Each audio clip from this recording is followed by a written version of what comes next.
Nice bit of shepherding by Freem Bartlett. Goal. It's a goal. No. Yes, it is. Boots in towards goal. He's got Hudson. Centering kick for Brownless. Sets himself. Ablett's marked it. You watch the fight, Doug. I'll watch the footy. Look it. Left foot. Goal. Look at that big pack of players. Great mark to Royce Hart. Crompton picks up the ball, slams it goal and puts it through. Sheldon picks it up, runs it on open goal. Who's there? Schimmelbusch and Bremner. In comes Ecken Knights, takes the magnificent mark right over the top. On ABC Radio and ABC Grandstand Digital. Oh, there's the siren. This is Vintage Grandstand. Lovely to have you with us for another bumper edition of Vintage Grandstand. Today we've selected a 1973 vintage, the VFL Grand Final between Richmond and Carlton. It was the third time in the space of 5 seasons the two suburban powerhouses would play off in a Grand Final. The pair had combined for 50 goals in the previous year's decider, won by Carlton by 27 points. On today's program, we'll replay the ABC radio call of the match and speak with several of the combatants, Rex Hunt, Neil Balme and Francis Bourke from the Tigers. Vin Cattaggio and Kevin Hall will join us from the Blues. It's going to be a lot of fun across the course of the next few hours. We'd love to hear from you if you have memories or you were there. 0437 774 774 is the number if you want to get in touch with us. Alistair Nicholson alongside Matt Clinch. G'day, Clinchy. G'day, Al. I've had some fun with these vintage grandstands, and time can be your friend, can't it? We're looking back at successful Richmond dynasties back in the 1970s. The second consecutive year Richmond and Carlton had played off for the flag. John Nicholls' Blues humbled Tom Hafey's Tigers by 27 points the previous year, and again were the favourites. But after beating Richmond in the qualifying final, 117,000 fans in at the MCG to see the lights of Bartlett and Bourke and Hart and Sheedy, Stewart, Jezza, the flying doormat Bruce Dool, Southby, Nichols and Wallace. Robert Walls, and of course Brian the Whale Roberts, who I've learned a little bit about over the last week, who I didn't know much about given I was born in 1983, but apparently the nickname came from Barry Richardson after he jumped in a pool down at Rosebud. As he jumped in, the water jumped out, hence the nickname the Whale. So you'll hear a few references to that throughout our ABC call this afternoon, so hopefully you'll enjoy it as much as we did. So 2020, Richmond into another grand final, made the grand final in 2019. It's the first time since 1974 when Richmond made the grand final, 72, 73, 74, that in consecutive years the Tigers have made the premiership decider. Adam Ramanauskas grew up barracking for the Tigers before having a fine career, a premiership player with the Essendon Football Club. Welcome, Ramo. Good afternoon, all. Yeah, I do know a lot about. My dad's told me a lot about these Tiger teams in the 70s, obviously. So and obviously my coach Kevin Sheedy played a significant hand in this game as well. So I've heard quite a lot of stories about a lot of these guys, particularly for the Tigers, and I'm sure Sellers can tell many stories about the Carlton players because he was only a young buck running around back in 1973. Mark McClure, good to have you with us. Thanks, boys. I'll turn off. A little mistake. Turn on my button. That'd be helpful. My apologies. Yeah, I was around, and it was my first year. I joined in June as a June draftee from Sydney, and played in the under-19s most of the year, and I had 4 games in the seconds at the end of the year, and that was the start of my whatever happened in the future. Yeah, there's some interesting guys in these teams, I can tell you, and I've watched plenty of them play, and I was at the game as well. Bones McGee. He's a freak. He's a lovely bloke, really good fella, but hard and tough and rumble. And Wayne Walsh, I'm really good friends with, and Ian Stewart and Brian Wood. That midfield line was really, really strong, terrific in what they do. So to me, I had a look at it, and I think to myself, Francis Bourke. Well, there's photographs of him, blood all over him. He couldn't do it today, but there was just pouring and split everywhere. But play on, let's get going. Completely different game. Completely different to what we look at today, and the Health and Safety Act and all those sorts of things that happen. And but there's some Mike Green, who's a lawyer nowadays, and Neil Balme, of course, who's still around, and Noel Carter as well. Sheedy's there, so interesting. And Royce Hart, who's one of the staff centre forwards of the competition, and in the Hall of Fame as one of those as well. So you can imagine what happens there. And on the other side, you got Nichols and Jezelenko and away they go. Dool and gee whiz, they're pretty good sides, both of them, real good. So the 72 grand final, they won, kicking 20 I don't know, 28 to 22 goals. It was unbelievable. And this one wasn't quite as big. So what did you think when you arrived at Carlton, Sellers, and you were coming into a club that had just won a grand final in which there were 50 goals kicked and you had those famous names? Were you in awe of some of the players? Oh, sure. Yeah. Absolutely. Well, I was young and come from Sydney and never trained before. I'd never done anything. I just played water polo, I surfed and played a bit of footy on Sunday afternoon, and then I'd play rugby union at school. So it was really sort of different, I was 17 years of age and moved out of my family, and I didn't realise how cold it was down here. Didn't have many jumpers. I can tell you it was freezing, -1 the night I arrived. And did you know much about a bloke called Rex Hunt when you arrived? I've learned about him, I can assure you. Well, he's joined us. He's joined us on Vintage Grandstand. Rex, it's a pleasure to have your company. Thanks for your time today.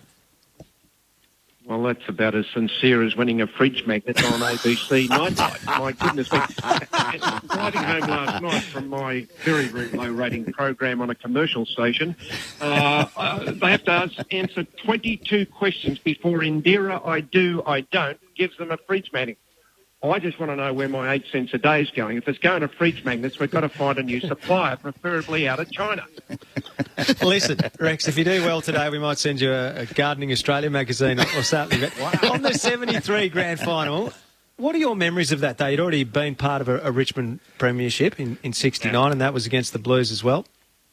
Well, I thought we were a very, very good chance, and so much of my life and the life of the people at Punt Road was to do with confidence and self-belief. I think being done in the first week of the finals by Carlton by 20 points, who got our measure, 12 months earlier. I think we were really, really not going to lose that in normal circumstances that happened 12 months earlier when Carlton, Sellers' mob, kicked 28 goals, 9. It will never, ever happen again. We kicked 22 in a grand final and got rolled by 4 goals. My memories are of just how brutal it was up forward. My memories are of John Nichols being cleaned up by Laurie Fowler. And then all of a sudden people saying, oh, yeah, Nichols got cleaned up and he was stung and Carlton couldn't win. But let's not forget, from 41 1/3 metres directly in front of the Punt Road end, Big Nick went bang and kicked a goal. And my goodness gracious me, could he kick straight. But it's not the most important thing in kicking goals, is it, Sellers? No, not at all. I was just going to ask you, Rex, when did the fat lady start to sing? What is the most important thing, Rex? The most important thing... No. I've stopped. I've actually, I agree with that. But let me ask you this question: when did the fat lady start to sing? Oh, look, I don't think the fat lady was even thought of there, and I've gone through 2 generations where it became popular, and now it's offensive to people because I get on my nightlife program. There's no fridge magnets, and I say, if you want to be offended, please join us right through till midnight and we will get to you. But, look, I thought deep in the last quarter that we had them, and there's no better feeling when you look at your team players and all your mates and you say, we've got this, and we ran away with it. But, my goodness me, it was a tough encounter. And the 2 big sides in that particular era, you would know, were Carlton and Richmond. Collingwood always finished near the top of the line, but they were just, just couldn't go the next level, and that happened for a long, long time. Hey, Rex, we're obviously seeing the Tigers now being such a powerful and strong club, but obviously through that period of time when you were there, they were a powerful and strong club then. What made the Richmond Football Club so good through your era? Youngsters who came to Richmond and listened to... When you've got a bloke who's got a surname in charge of the office, and that was Graham Richmond, you stand up and he says, you want to play for Richmond or you want to go to one of those lower sides like, Footscray or North Melbourne? The fact of the matter is that so many of us came through the thirds and so many came through the fourth that I think when we beat Carlton in 69, I'm pretty sure that the average age was around about 22 years of age, and therefore we all played together for 6 and 7 and 8 years and brought glory to the club. I think it's a matter of getting the right list of players, keeping them together, making them aware of how much it is important to cash in. And I think this group at Punt Road at the moment is a very, very good example. They will never be there again. And 10 years down the track, I don't want anyone to sit there and say, oh, we could have given a little bit more. Because you have to be there, like Sellers is at Carlton. You have to be there and look at your window of opportunity.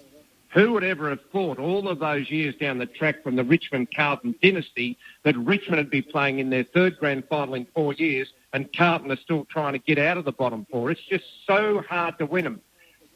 Just basically They what are I difficult. said, young players coming together who really believed in what it's all about. And we didn't get money in those days because we all had jobs, but my goodness me, when we sit down and have a sherbet, my goodness me, do we, we actually give it a good old roast. There's no doubt about that. Dual Premiership player Rex Hunter's our guest on Vintage Grandstand. Rex, it's Matt Clincher. I mean, the leadership back then of the Tigers, under Tommy Hafey, who was a notorious hard trainer, and Royce Hart. The thing that also captured me about this game, as you mentioned, was the physicality, but the exhaustion of some players as well. There's regular references to Kevin Bartlett throwing up and being sick in the last term. Can you remember the exhaustion from both sides in that game?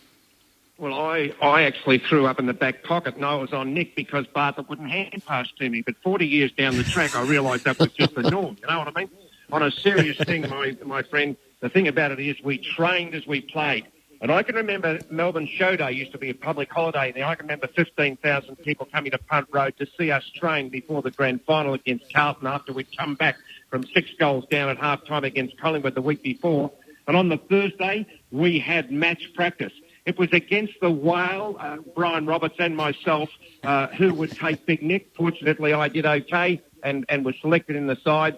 And Whale went on to play an important part that year, but it was just the way we actually trained.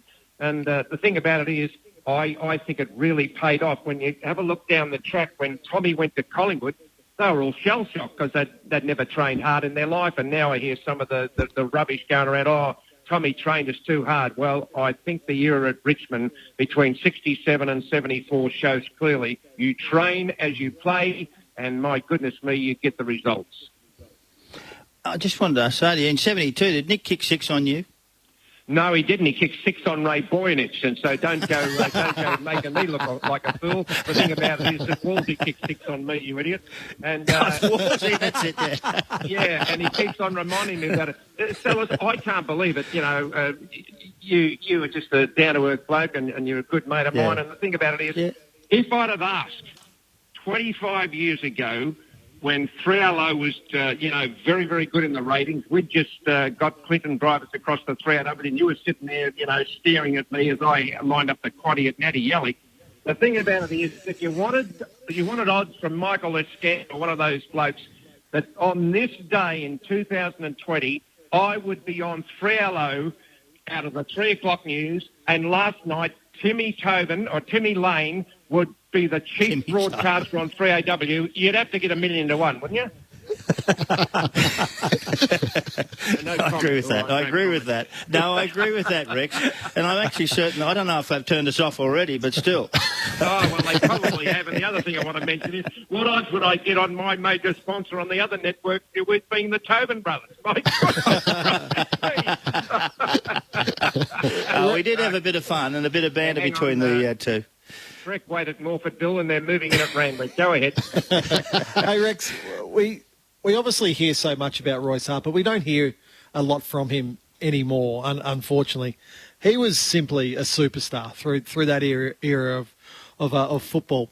What made him so good? What made him such a special player and the teammate that he was?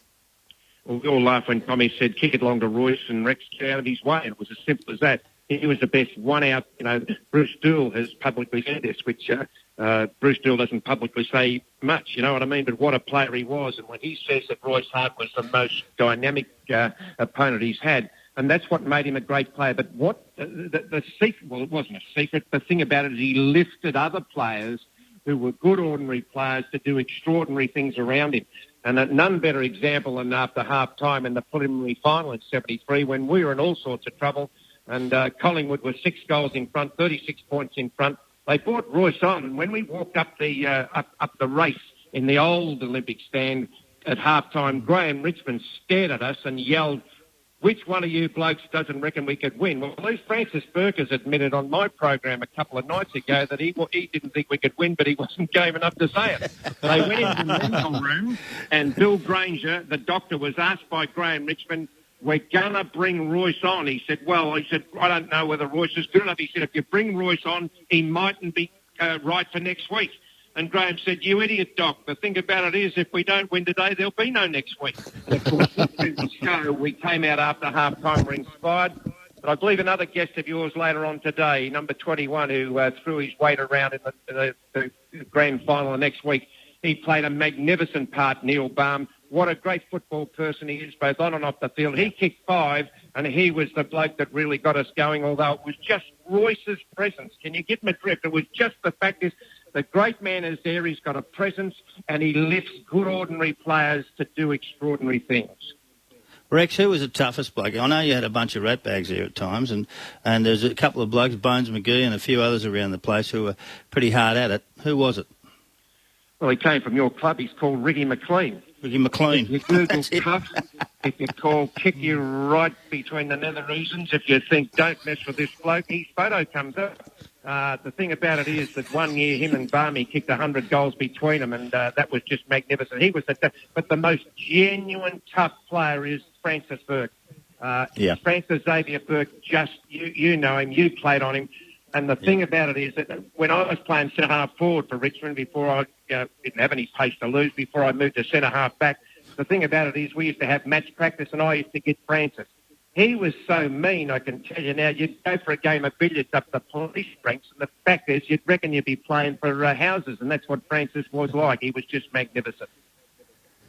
Rex Hunt's with us on Vintage Grandstand. Rex, you ended up leaving Richmond to join Geelong and then eventually St Kilda. Was the reason reported that you left the Tigers was because of your work in the police force? You're moving to be down in Geelong. Did you ever wish that circumstances hadn't played out that way?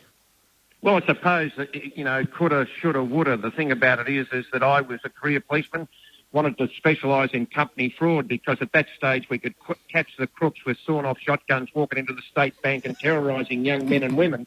But I wanted to catch the blokes in the Xenia suits who were just embezzling people's money right, left and centre. So I got to that stage and I had to go to Geelong to further my career in accounting. Then I got another transfer back to St Kilda. So retiring at just turned 29 years of age, I was always going to be a career policeman, which didn't turn out that way because I got promoted the next year, got shot at, and never went back. And Graham Richmond said, what are you going to do? You won't know yourself. I said, I want to make a career in fishing and football. About 10 years later, he said, he said, not a bad decision. So there you are. We're on 7-second delay on the ABC. No, we're there, mate. We're there. No, we're with you. So it does lead me to that question as to where did you start the love of broadcasting? Was that something that you always thought I'd like to have a crack at some stage? Yeah, well, as a man, as Sallis would know, I lack general self-confidence and I'm a very reserved person. He knows, the sort of bloke I am. I started when I was about 8 years of age at the Parkdale Recreation Reserve, yelling out Ray Gablick and all these sort of people that I love because I barracked for Collingwood. But I always, I say and people say, oh, yeah, that's a good joke. It's not a joke. The fact of the matter is that I played how many games, whatever I played, because I needed a qualification to be a type of Jack Dyer or Ted Whitten or any of those, Lou Richards, ex-footballers who broadcast the game. And I always say, that what does work for the commercial stations is an ex-loudmouth footballer and someone, who has a little bit of class about them. And that's just the way. But I've always loved, right from the very start, Alan McGilvray coming into my shed at Parkdale when I was making sinkers for flathead and floats for garfish and that sort of thing. And he'd always take me right into the middle of the MCG, at the first ball of the test match. And I just wanted to be a broadcaster.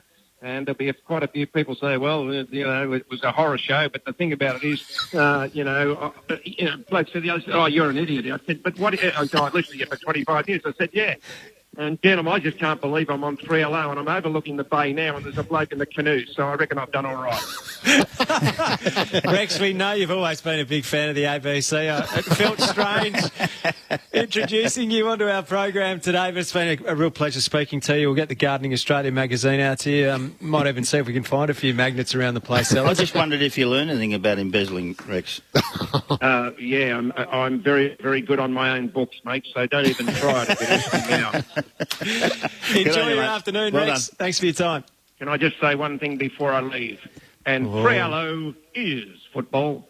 Good on you, Rex. See you, mate. What a great character. Rex Hunt with us on Vintage Grandstand. We knew it was going to be entertaining. We weren't 100% sure what direction it would go, but that was going to be part of the joy. Now, there's one last Rex Hunt story that needs to be told. It involves Adam Ramanauskas, who famously once built an enormous putting green. Correct. At my in-laws' house, my brother-in-law and I built a massive putting green, all the undulations in it, everything, and we needed a cylinder mower. And the brand new one, obviously, they're quite expensive. So we're looking through the trading post. Oh, there's a number. Rang the number up. Hello, Rex Hunt. Oh, Rex, Adam Ramanauskas here. How are you, mate? You selling your cylinder mower? Yeah, I am, actually. Never gave me a discount, though. But still got it. Still got the cylinder mower. You've still got it? Yeah, absolutely. How did the putting green come up? We loved our golf, and they lived on a big acre property out in Narre Warren, so there was plenty of room, and we put a putting green there. We could chip a little chip there onto the green, and my brother's best mate was the second in charge greenskeeper at Kingston Heath, so he helped us out, and off we went. Geez, every kid's dream, isn't it? Oh, absolutely. Yeah. Running about 10 or 11 on the stimp, courtesy of Rex Hunt's cylinder mower. Do you reckon that was his first run at having a little bit of a laugh and a giggle? Rex? No. But he's 557th. No, he's great. I remember getting out of the taxi behind Rex Hunt at the SCG one day, and he literally cracked jokes and told stories all the way along the concourse into that strange entry we go into where the staff are. Up the lift, did not break stride. His playing career was unbelievable. It's simply one of the greatest football broadcasters we've had, just for his colour.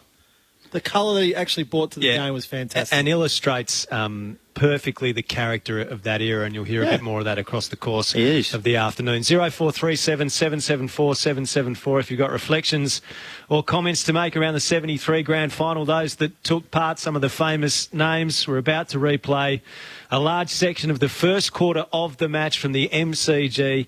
It's Richmond and Carlton. The commentary team for ABC Radio that day, Peter Booth, Dick Mason, Peter Ewan and Tony Ongarello. Let's go to the first term.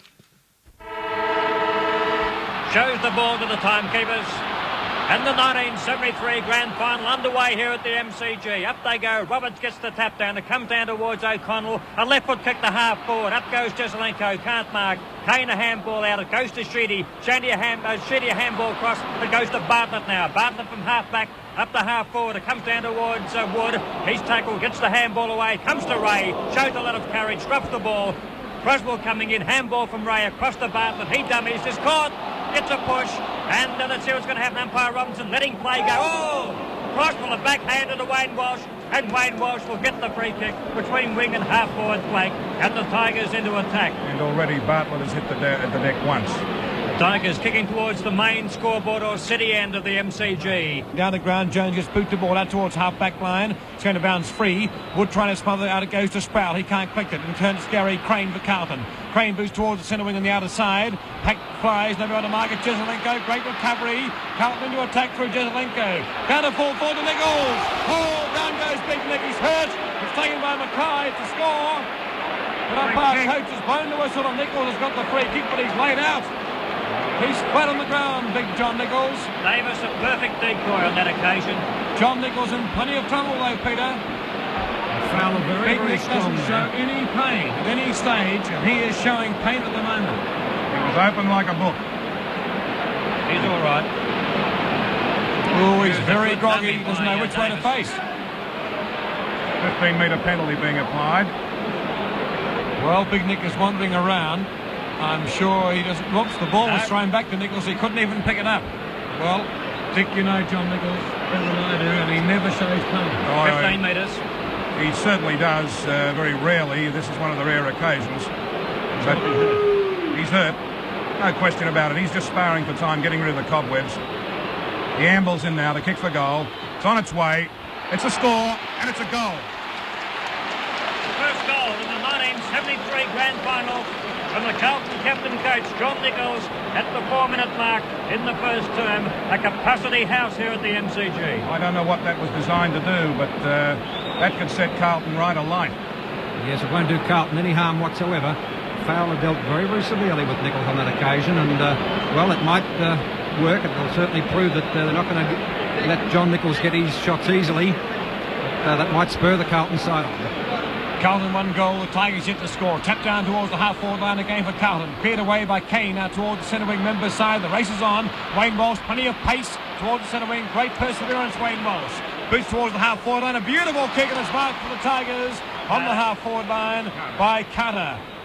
Carter not within scoring distance, but he'll put it pretty close. Sheedy in close, unguarded. Short kick by Carter. It's a beauty to Sheedy, who fell over at the crucial stage, then got up at the right stage and is marked, and Sheedy will score from here, or should score. Carlton have 1 goal on the board. The Tigers yet to score. Sheedy 40 metres out, 45-degree angle. Kevin Sheedy, number 10 for the Richmond side. Not a big fellow, but takes it all. Lines up, punts for goal, and he's put it pretty close. Oh, touch on the line, I think. The goal. It's a goal. It's a goal. And in fact, Jeff Southby almost broke the goalpost. The goalpost is still wavering. It's still wavering. This is Vintage Grandstand. Royce Hart, the pumping punt kick down towards full forward it goes, bouncing free. Philip Pennell for Carlton, too much pace for Sheedy, can't break clear. Tackled unmercifully. Sheedy went left by Waite, and it's on in the forward pocket. Sheedy was dumped by Vincent Waite, which is very foolish, Mr. Waite, and that could cost Carlton, well, free kick. It has. The kick now goes to Kevin Sheedy. This to the crowd. The tackle was unfair by Sheedy, but it wasn't by any means a nasty one. Pennell went down heavily, but Sheedy's tackle wasn't unfair, but Waite's was, and Sheedy's got the free kick. Had to be expected. You don't let those things sort of go past without answer. There's the kick by Sheedy up into the forward pocket, taken by Dool. Swings the ball back from whence it came. Underneath the ball, Richmond trying to get one hand up to it. Wood, but couldn't pull it in, and it goes across the line and out for a boundary throw in.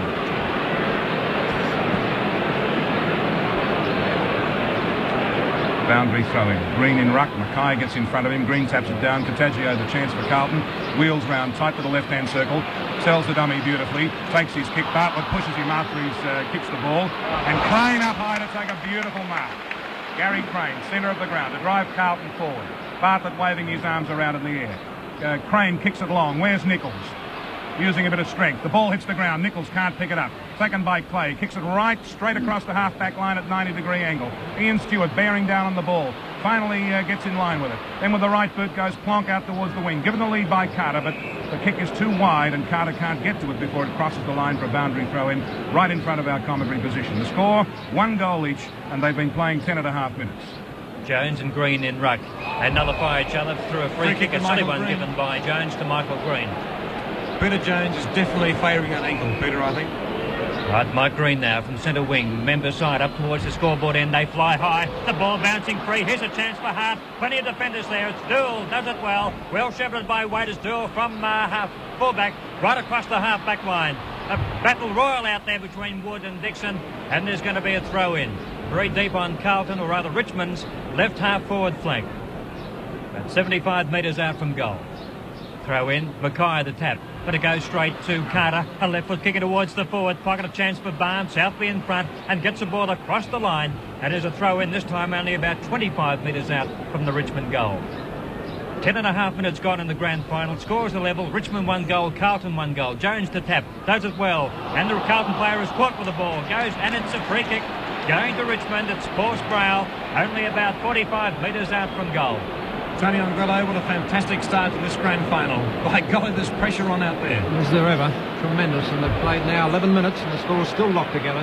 15 metres. This will bring Sproul within 25 metres of goal. About 45 degrees. Angle could be a little better for Sproul. Doesn't miss many. There's plenty of arguing going on between the Carlton players and umpire Robinson. Robinson just getting Sproul okay on the mark. Lines it up now from 25 metres. Paul Sproul, the drop punt on its way. And it's a bad one. It's offline and through for one behind to Richmond. That was a nasty one to miss because well within kicking distance. Richmond 1 goal 1, Carlton 1 goal in the grand final. Almost 12 minutes gone first turn. Jeff Southby to put the ball into play, favouring the outer side. Runners going out from both camps as he looks for Jones. Can't find that player. It's a mark pulled in by Wood. A good one too, the Richmond winger. 15-metre penalty.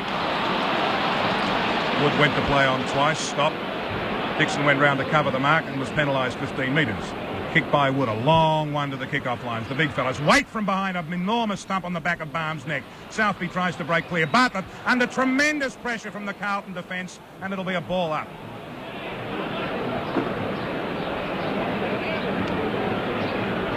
Right in front of the teeth of goals. There's the ruck duel. Jones using strength, can't get clear. Richmond the chance.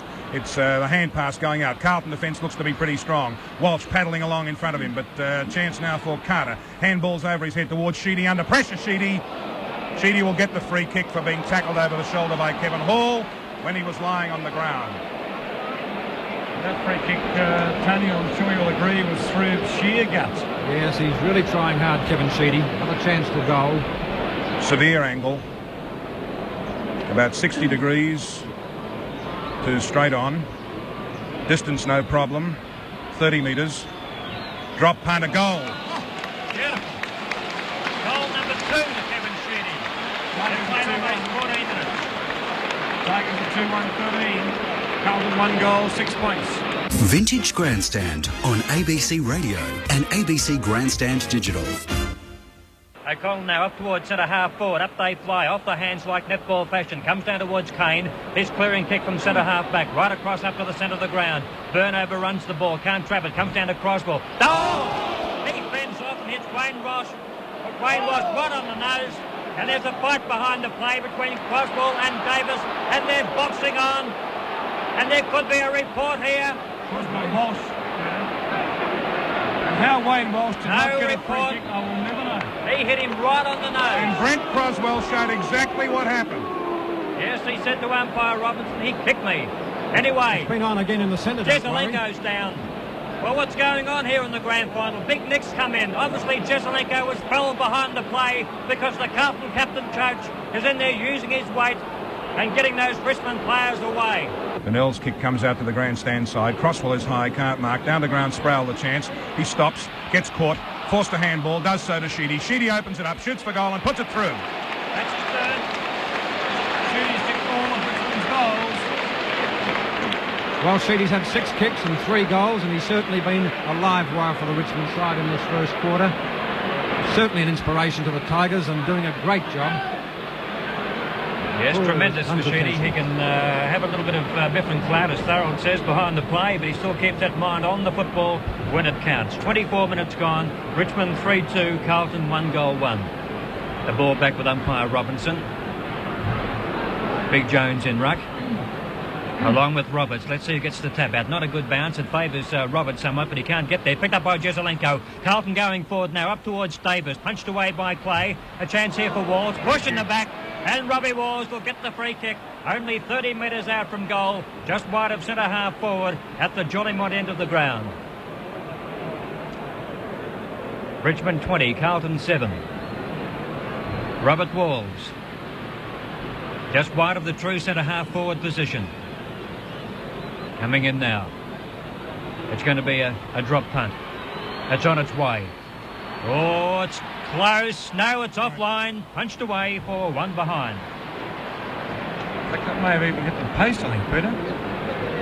1 goal 2, Carlton. Richmond 3 goals 2. At the 25.5-minute mark as Dick Clay prepares to put the ball into play for the Tigers. 20 plays 8. Clay favouring the outer side out towards the half-back flank. A long kick. Stewart's in front. He marks. The best of them can't take it, though. It's cleared away by Carlton towards their full forward line. It's out in the full. And Rex Hunt will take the free kick. Well, what a fantastic first quarter for the 1973 grand final. And Big Nick's infringed. And umpire Robinson is really asserting his authority here in this first quarter, which he's got to do. That's about the 8th 15-metre penalty. And Hunt towards the half-forward line. Over the back, Jones couldn't mark it. The big Wales there, Roberts. Goes for a handball to no one in particular. It's taken by Dool. Back towards the half-forward line for the Carlton side. Jesselenko! Big leap, couldn't mark it. Behind it's Francis Bourke, the whistle on play. And Jesselenko, in going for that big leap, infringed against Kane. And Kane takes the free kick, and Kane boosts towards the half-forward line. It's all Carlton and Philip Pennell. Great mark. Pennell, half-back line for the Carlton side. The scoreboard 3-2-20 Richmond. And Carlton 1-2-8. And another 15-metre penalty against Kevin Sheedy. Well, that's about umpire Robinson making sure he keeps control. Yes, there's about 6 of those penalties so far. He certainly doing plenty of controlling. Pennell pumps it down towards full forward. Mackay, the big leap, pumped away by the Richmond defence and turns Stewart down towards Mackay again. The stop shot for goal, and he's put it through. Fantastic goal, number 43 for Carlton. That's David Mackay. And the Blues are 2-2. 14, Richmond are 3-2, 20. Kicked in turn by Kane, back towards the centre wing, and a great mark is taken by Kevin Sheedy. Sheedy will go for the long handball. It's a 40-metre handball to Sproul. Sproul bangs for goal, and he's, a magnificent kick by Sproul, but he's just offline. That kick was about 70 metres. But a minor score for the Tigers, 3-5, 23. Carlton 2-2, 14. You know why it's been so long? It's because of the couple of Blues. Kick off back towards the half-back line on the outer side. Carlton players galore here. Dixon will be first to it, taking him plenty of time, and he's dumbing and weaving, and he didn't have to worry about that because there's no Richmond player near him. Kicks towards the centre wing. Stewart flies high. What a fantastic mark by this magnificent footballer, number 2 for the Tigers, Ian Stewart. He can mark against 6'4", fellas. Boost towards Michael Green, he'll mark it. Green marks the centre handball and a flash to Barton, who's been pretty quiet. Barton in turn, a long kick down towards full forward. Players set themselves, knock the ground, about 20 metres out from Richmond goal.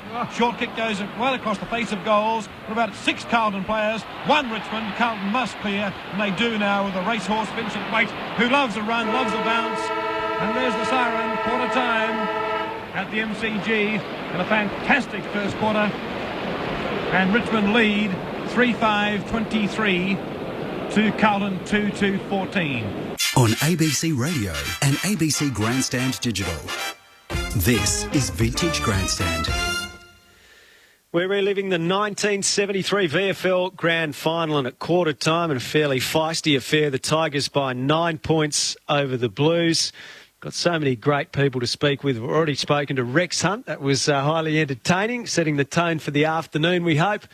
Francis Bourke's going to join us. Neil Balme's going to join us. Kevin Hall and Vin Cattaggio from the Blues as well. Sellers, Jeff in Balnarring has sent us a text on 0437 774 774. Wants to know how good Merv Kane was as a player. Merv Kane was a very good player. He's had a bit of trouble lately, hasn't he? Yeah, he has. Tragic, actually. Tragic accidents with I think his wife and his daughter, wasn't it? Something like that. So he's a very good guy. Fantastic. Played half-back flank.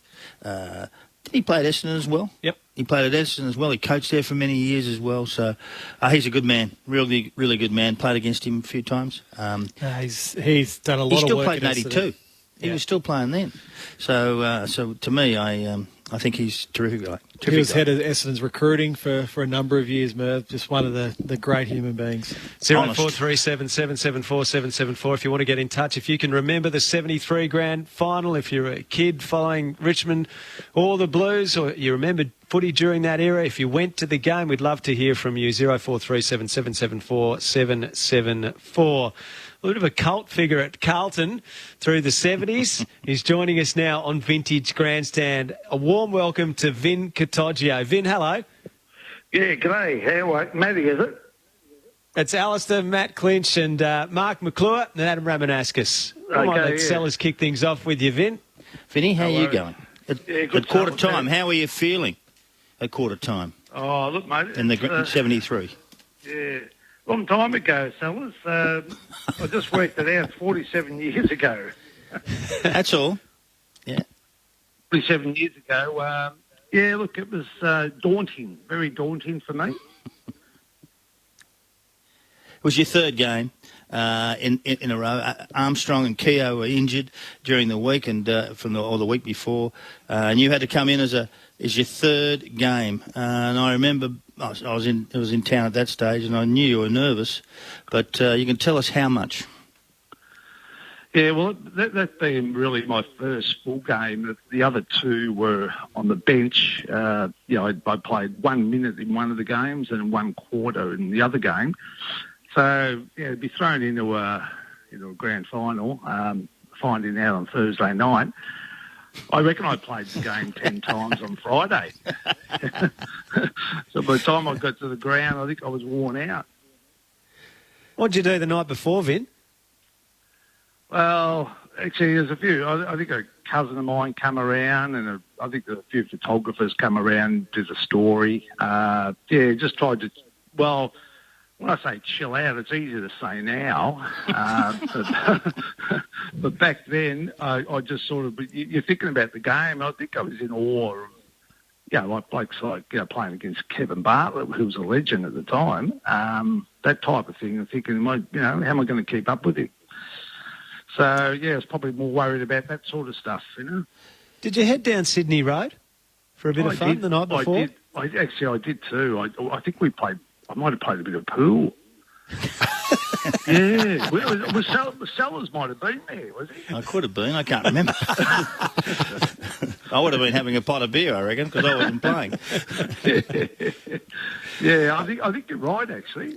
So someone might have... Yeah, I think I did. I might have went down there, just played a little bit of pool or something, try and unwind. You won the Morris Medal, Vin, in 1972, best player in the under-19s, and then you won the Gardner Medal in 73 that year as well. So how ready did you feel? I mean, you've become a bit of a favourite with the Blues fans on your way through those tiers below. Did you feel like you were ready to play league football? I mean, you've talked about how difficult it was to go straight into a grand final, but given the previous games you'd played at the lower levels, did you feel like you were ready to play at the top level? No, not at all. No, not at all. I mean, when you get thrown in like that, it's okay if you're playing during the season. You can get a bit of a feel for it, but, to go into a grand final, I think these days it doesn't happen as often. And I think these days players get told probably early in the week. I think I was told, just after training Thursday night that I was going to play. I wasn't even prepared for it. To be honest, I wasn't even training for the first couple of weeks of the finals. I had a corky and I was just going up to the club just to get it, mended. And it was Caper McKenzie actually just said to me, it'd be a good experience for you to train with the boys, So I just started training. Probably his third week into the finals. And then there was, unfortunately there was injuries and illnesses to Keogh and Armstrong. And I was I think it was between me and Ashley. I think they made the wrong call, but I think it might have been between me and Ashley. I got the call up, but it affected me because I think they used that against me for a couple of years, Finn, did your mum make you some nice pasta that night before the game? I'm sure, yeah. Well, you know what it was like. I'm pretty sure I had something probably lunchtime or before the game, some sort of pasta. But that didn't help. What do you mean by that previous comment that it affected you? I reckon I was used as a bit of a scapegoat the next year because I never played a senior game the next year. And, I reckon they held that against me, for probably a year or so. Even though I was playing pretty well in the reserves, you just never got another crack at it for a while. So I reckon. I just think it was a bad mark against me at that time. So did anyone actually speak to you about that, whether it be at the time or later down the track? It's pretty. Look, it's different people, different years. You know what I mean? I don't hold anything against anybody, but that's probably how it was. But back then, I remember coming in after the game. I was pretty disappointed. I remember sitting in the bath having a cry. And the only bloke there that really came up to me at the time was Brent Crosswell. And he put his arms around me and said, "Listen, buddy, don't worry about it. It's only a game." But there was nobody else. No one, none of the selectors, nobody else. I think they were all pretty disappointed. Basically just got a lift home and, went home. That was it. Brent Crosswell wrote about this later when he was a columnist with The Age. Vin, did you ever read that piece that he wrote about that day? Yeah. Yes, I did actually. He got in contact with me, but he was the only person. We're actually sitting in the bath together, and I think I was bawling my eyes out, and he was the only one that really, came over and tried to help me out. So anyway, but I mean, look, it's all about growing up, isn't it? You know what I mean? I did it the hard way, but I think later on, like, when, 78, 79, 80, those sort of years, I think I'd come back and, played some good footy. Just a couple of things that caught my eye in the Crosswell article that he wrote about you, Vin, and this 73 experience. With his afro haircut, his petite appearance, his gentleness and pureness of heart, he seemed a rather odd figure to find in football. If it was necessary for a footballer to have a bit of mongrel or dirt in them to be any good, then Vinny was never going to make it. This is Crosswell's observation. Then he says, at Melbourne, he and I would occasionally cut down through the tan during pre-season training and sit by the lake and practice duck calls. This beats training, doesn't it, he would say. And being bilingual, he was a bloody good duck caller too. You're pretty handy on the duck call, were you, Vin? Oh, might be a bit of mayonnaise on that one. Great bloke, Brent. Yeah, we sort of became pretty good friends and still are friends, So, yeah, terrific guy. Do you remember his articles he wrote as well about training and all those sorts of things? Remember those ones he wrote, Brent, about circle work, where he'd hide under a light where there was no lights until John Nichols would turn around, and then he'd sprint like hell. And then he'd go back, and it was a very interesting articles. They were fantastic and funny and brilliant, really. Yeah, you're right, Sellers. He's very, very bright mind. He's very sharp, Good fella. But it was daunting playing that game. And I remember I listened to Rex Hunt before and a few of the other boys speaking. It was a hard game. I mean, there was a lot of tough players in that game, and everyone was. The rules were different, and even a bloke like, you wouldn't believe this, but Kevin Bartlett was probably a little bit of a hero of mine growing up. He used to have his footy cards, and I remember running beside him, and he just turned around and he's given me a right jab in the chin, and I thought, shit, Kevin Bartlett, I didn't think he was that type of player. He's a tiger. Probably welcome to the big time, I'd imagine, Vinny. That was sort of your induction. Yeah, exactly. That's what I think he sort of said, who are you type thing, and bang, and I was sort of more shocked. It didn't hurt me. It just clicked me in the chin. And years later on, I told him that, and he said, "Oh, no, it wouldn't have been me." He said, "I didn't see anybody." I think that falls into the same category as Neil Balme saying he wasn't a fierce competitor apart from being on the field. That's when the white line fever took place. Vin, tell us about the captain-coach sort of role, because, in today's society it seems crazy, but John Nichols was such a figure for Carlton in that time. What was it like to be a young player to play under him, and that relationship, as you heard, finding out on a Thursday night you're in a grand final?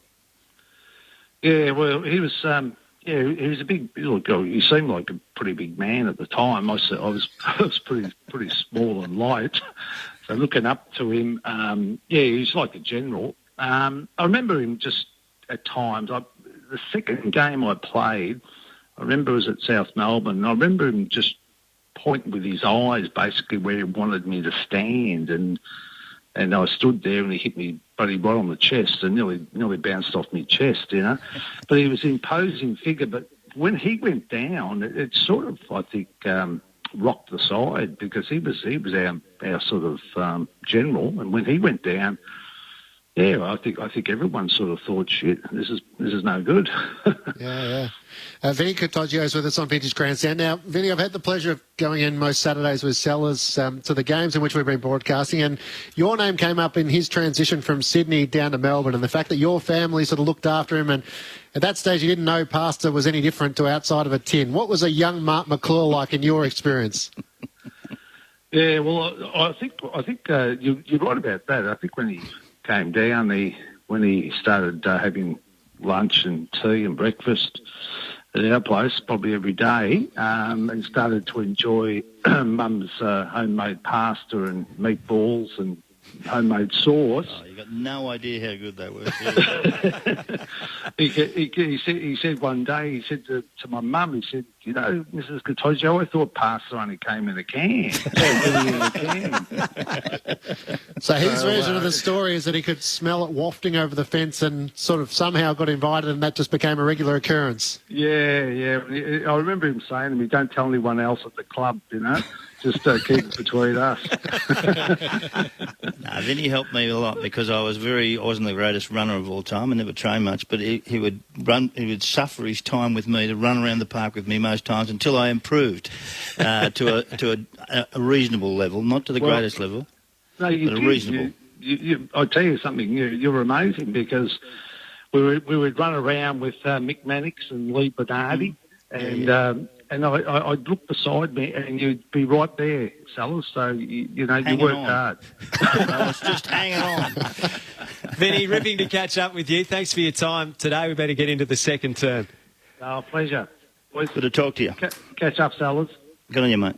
Vin Cattaggio with us, famous name at Carlton, as we relive the 1973 VFL Grand Final between Richmond and the Blues. 0437 774 774 is the number if you want to get in touch. There was one coming through about last captain coach, but that would have been Jezza, wouldn't it? 79. Yeah, so John Nichols, the listener was suggesting, was he the last? This is Tom in Wheelers Hill, but Jezza was in 1979. Actually, interesting about that time, it was tough, it was hard, and they didn't suffer anyone who whinged about when you go on the ground and you got hit. Don't whinge to me. Just get up and keep going. And then that was really Francis Bourke hurt that day. I reckon Ian Stewart was hurt that day. Went forward. Yeah. What's your take on Vin not playing in 74, Sellers? Look, Vin and I were close mates. We knocked around together all the time. We lived right next door to each other. I was still trying to battle out myself, and I knew he played a few games. Wasn't certain that he didn't play at all in 74.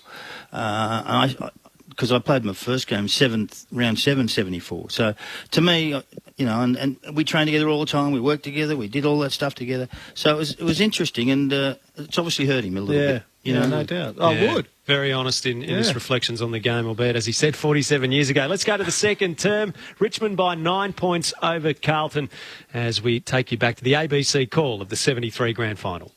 Play. Pumps an enormous kick out towards the half-back line on the outer side, looking for Michael Green. Knocked down by Jones, goes to Shitty. Shitty wall, bad kick by Shitty. He's put out in the full. Free kick to Carlton. And this second quarter, Tony, has definitely slowed down. Yes, well, it gives us a chance to keep up with it too, Pete. Well, it's Gary Crane to take the free kick towards the half-forward line for Carlton. Plenty of Richmond players there. Mackay from behind, and we paid the mark. David Mackay against 3 Richmond players. Mackay takes the mark and he is within scoring range. About 45 metres out. 45-degree angle. The Blues trail by 8 points. Mackay moving in now. The big fellow lines up. Pumps a goal. It's a magnificent kick, but it's offline, I think. No, it's not. It's a goal. That's his second. Difference 2 points. Richmond 4-5. Carlton 4-3. 7 minutes of play in the second quarter. And the second quarter has been a very stop-start affair compared with the first quarter. Tony Ungrotto. Yes, but certainly the tension's still there. And nothing in it now. Only 2 points separating the two sides. That was Mackay's second. There's the bounce in the centre once again. Green and Jones. It's Jones' left hand gets there first. A chance there for bustling Dixon to come through. Wood taps the ball on in front of him. Taken now by Bourke for Richmond. Bourke sends the Tigers up towards half forward. A lot of players trying to get the ball. Balme gets off the hands of players. Carter lines up and bangs away at goal, and he's put it through.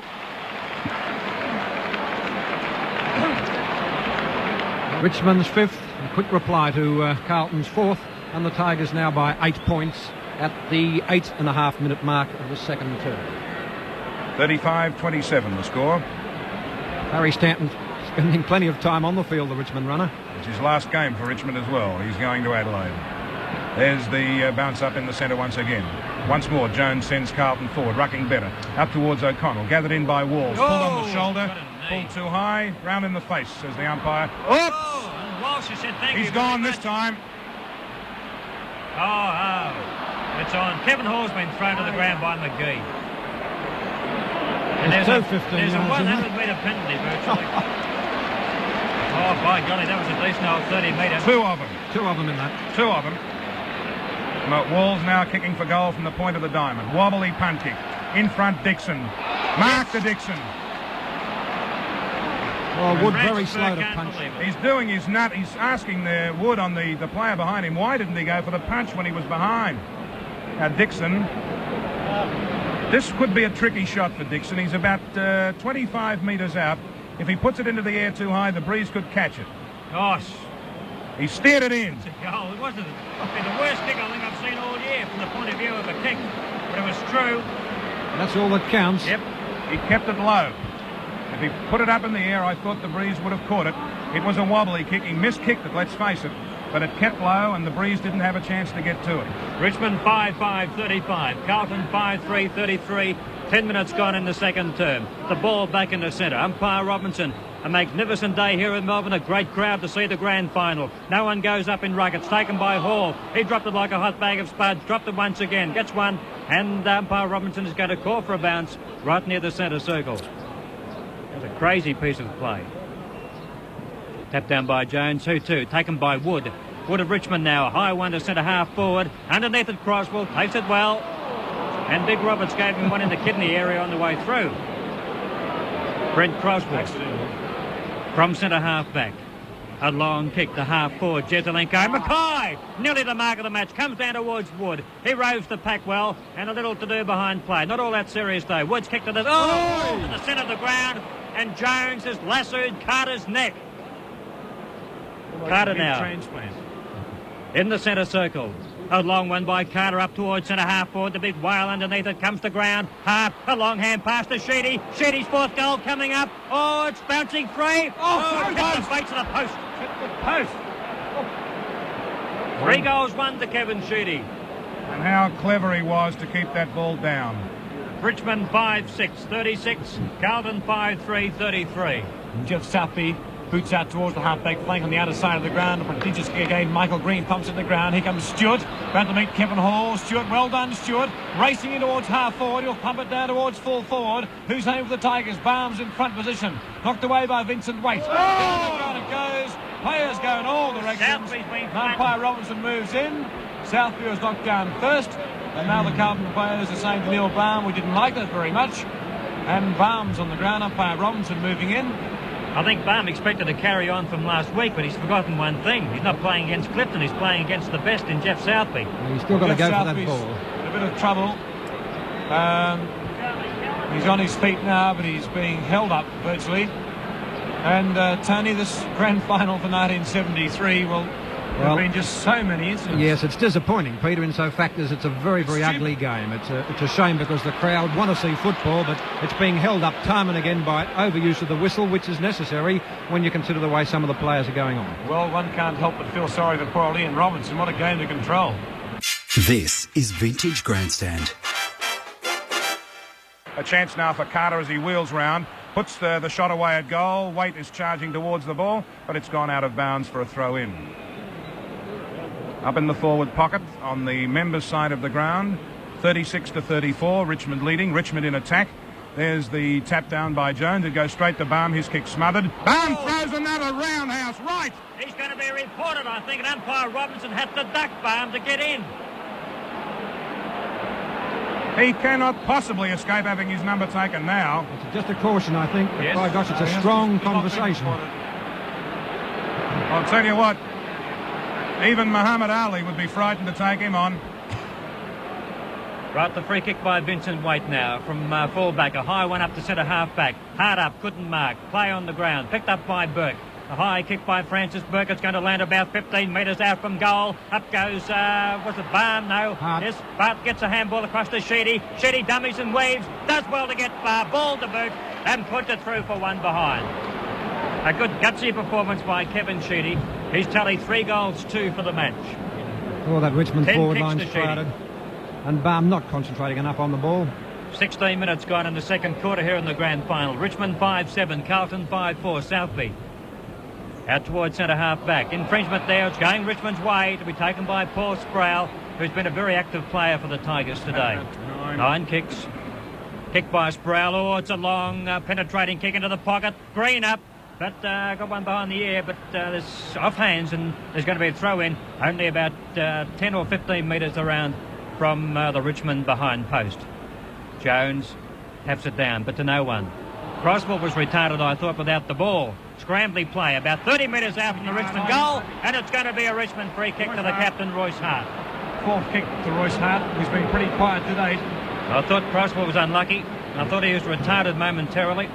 Hart, 25 metres out, almost directly in front, doesn't miss many, and he hasn't missed this. It's a goal. That's his first, and Richmond 6. 6 goals, 7, 43 Richmond. Carlton, 5 goals, 4, 34, and Richmond back to a 9-point lead. Hart has been fairly quiet, although trying hard to get into the game. He's being well tagged by Bruce Dool, who invariably does play well on him. A very hot day in Melbourne, and it's been a very hot day out in the field apart from the temperature. Half-forward line for Richmond, taken by Dixon. Dixon in turn for Carlton towards the half-forward line. It's all Carlton there, knocked over the back well by Dick Clay. No, it's Kane. Half-forward line, no, it's Fowler, in fact. Now players converging from all directions. Umpire Robinson calls for a bounce. Half-forward line for Carlton. Half-forward line for the Carlton side. Players will be running on their knees in the last quarter. Knocked by Stewart. He's certainly on his knees already. Taken by Dixon, handled by Dixon. Carlton looking dangerous. Out it goes towards Walsh. Walsh a short pass. Does it come off? It has to Robert Walls. And Walls will shoot for goal from 30 metres out at about a 45-degree angle. Well, it's been goal for goal in the second quarter. Richmond lead by 9.67, Carlton 5-4. 4 marks to Robert Walls, 10 kicks. Approaching the 20-minute mark of the second quarter, Walls lines up. He's moving in now. Drop punt won't score a goal, but it'll score a minor. So Carlton are 5-5, 35. They trail by 8 points. Richmond 6-7, 43. The Carlton doctor going around to examine Jeff Southby. Yes, well, he's a very crook boy, Dick, isn't he? Slightly concussed, I would say. He's been relatively free of injury. Had a hamstring earlier this year, but other than that, nothing at all. Dick Clay out towards the half-back line. Jones marked it by mistake almost. Now he boots back towards the half-forward line for the Carlton side. Giselenko sets himself the big lead. Nichols! Won't be paid. Taken by Craig Davis. Racing towards goal. But umpire Robinson has... No, he signalled all clear. But it was a minor score, and by golly, that was close to being a goal. Oh, it must have been... Could roll the wrong side. The wrong side of the post. Oh, it was touch and go, but a minor score. Carlton a 5-6, Richmond 6-7. Richmond's lead, 7 points. 20 minutes of play, second quarter. Roberts in front of the pack from the kick-in, marks and shoots the hand pass to Walsh. Walsh dummies and leaves Crane holding the tickets. A long kick by Walsh up towards the half-forward line. Knocked down by Byrne to Dool. Dool escapes from the clutches of Hart. Drives right into the centre to Mackay, who's unguarded. Mackay to kick it long from the centre. Kicks it out wide towards the flank. Giselenko setting himself but couldn't mark. Ball hits the ground. Kevin Hall now escapes and shoots for goal and puts it through. Goal number 2 to Kevin Hall. Great play by Hall. My gosh, he invariably gets his kick, and that was no exception. Shook off his opponent very, very quickly. And Carlton now drawing to within 1 point of Richmond at the 20-minute mark of the second term. Tony, Royce Hart virtually can't run, can he? No, he couldn't chase Dool on that occasion. He just gave up the ghost, and Dool was able to steady. On ABC Radio and ABC Grandstand Digital, this is Vintage Grandstand. Balme is in the pack, can't mark. Off the hands, a chance for Sheedy. Taps it to himself. Southby caught with the ball. Down towards Balme. Has a chance to kick it off the ground. Jones goes in to claim him. Bartlett! Could be a free there. Yes. Tackled too high. After he kicked it behind off the ground. Bartlett will get the option of another kick. And obviously he'll take it. After he kicked that behind off the ground, someone tried to kick his head into the stand. Well, I don't know what you're laughing for, because that's the rule. The player gets the option of another kick. I think you wouldn't want to be asked, would you? I've never seen a player refuse. Bartlett, the man on the mark and the goal line. He kicks it true enough. Yep. Right up on top of the roof of the southern stand. It's going to land on someone's head. It comes down now and blocked. Right on top of a policeman. Richmond 7-7-49. Carlton 6-6-42. Ian Stewart in trouble. Is he out to the half-forward flank? Look at all the players in the hands of the trainers, would you? They've really earned their money today, the trainers. No doubt about that. So the players, Tony.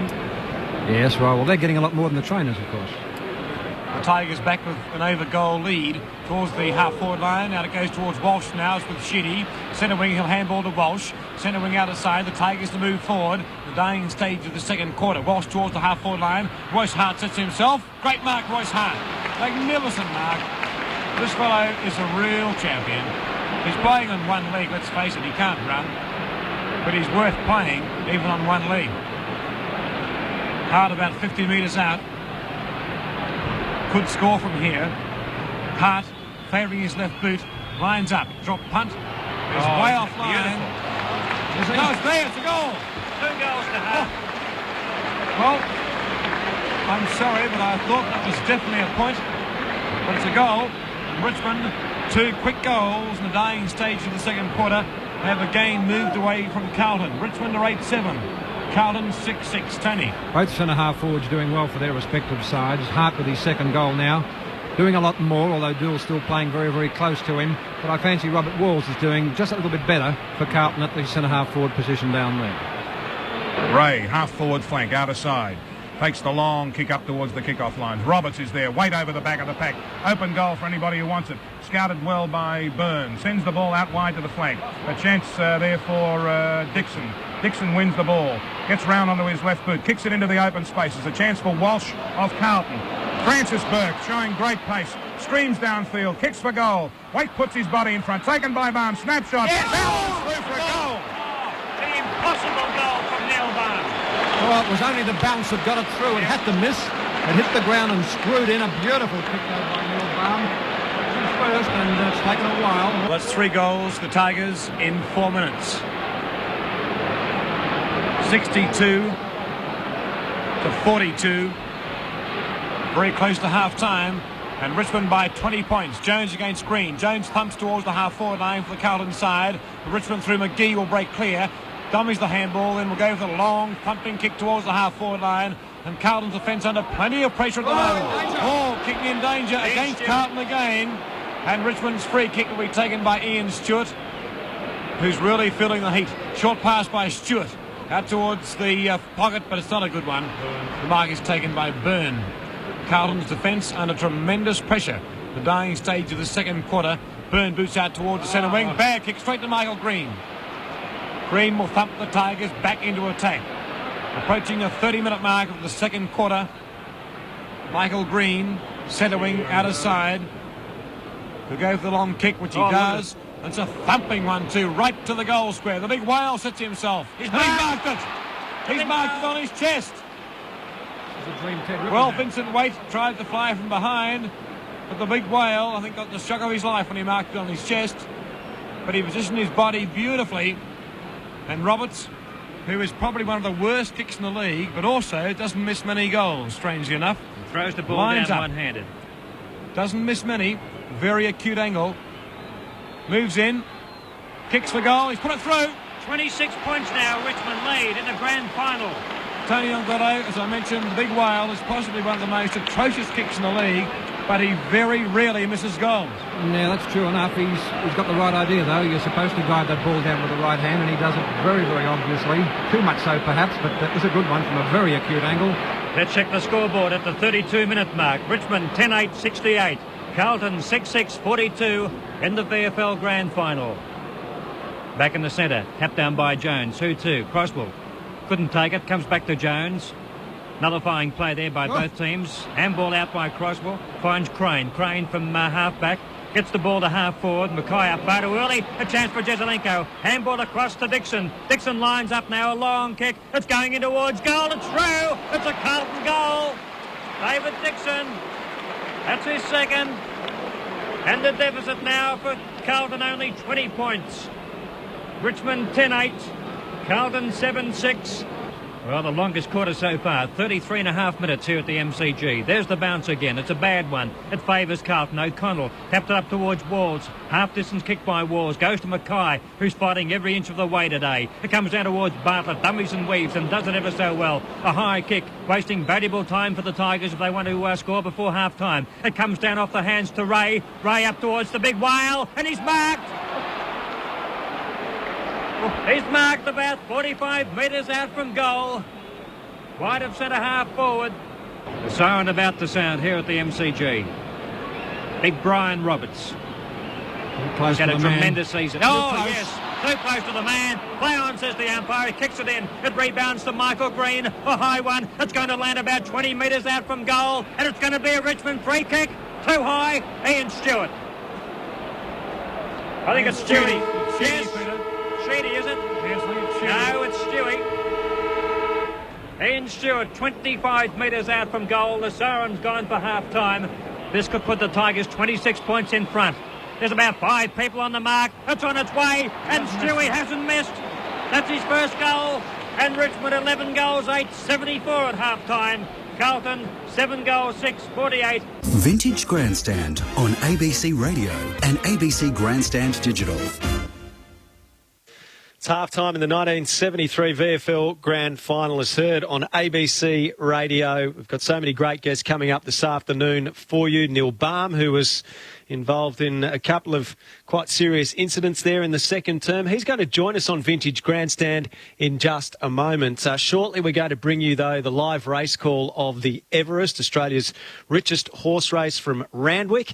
So we'll be taking you to the call in just a moment. And afterwards, we'll be joined by Neil Balme on Vintage Grandstand. So we look forward to having a chat with Neil. 0437 774 774 is the number if you want to get in touch with us. I was at the game after Big Nick went down. We knew it was going to be hard. Then Balme takes out Southby. Dirty Tigers. It's how the grand finals were back then, says one listener. And Kurt says, never wanted to head down Lygon Street as much as this afternoon listening to Sellers talk about Vinnie's mum's homemade pasta and meatballs, says Kurt. 0437 774 Well, tell him they're not open. Tell him they're not open, okay? Now, just to clarify, we didn't have enough time, but we had a listener earlier. It was Tom who was saying, or asking the question, was John Nichols the last captain coach of a grand final side? Well, Alex Jezelenko coached Carlton in 79. Malcolm Blight, full stop, not in a grand final, but in 1981, Clinchy was the last captain coach of a side. He also, I think he captain coached Woodville, West Torrens in South Australia as well, but yeah, VFL-wise, I think North Melbourne. Didn't Barry Cable do it too? We better go to the races. The Everest's about to start. Let's go to Darren Flindell, courtesy of Sky Racing, as they're going into the barriers.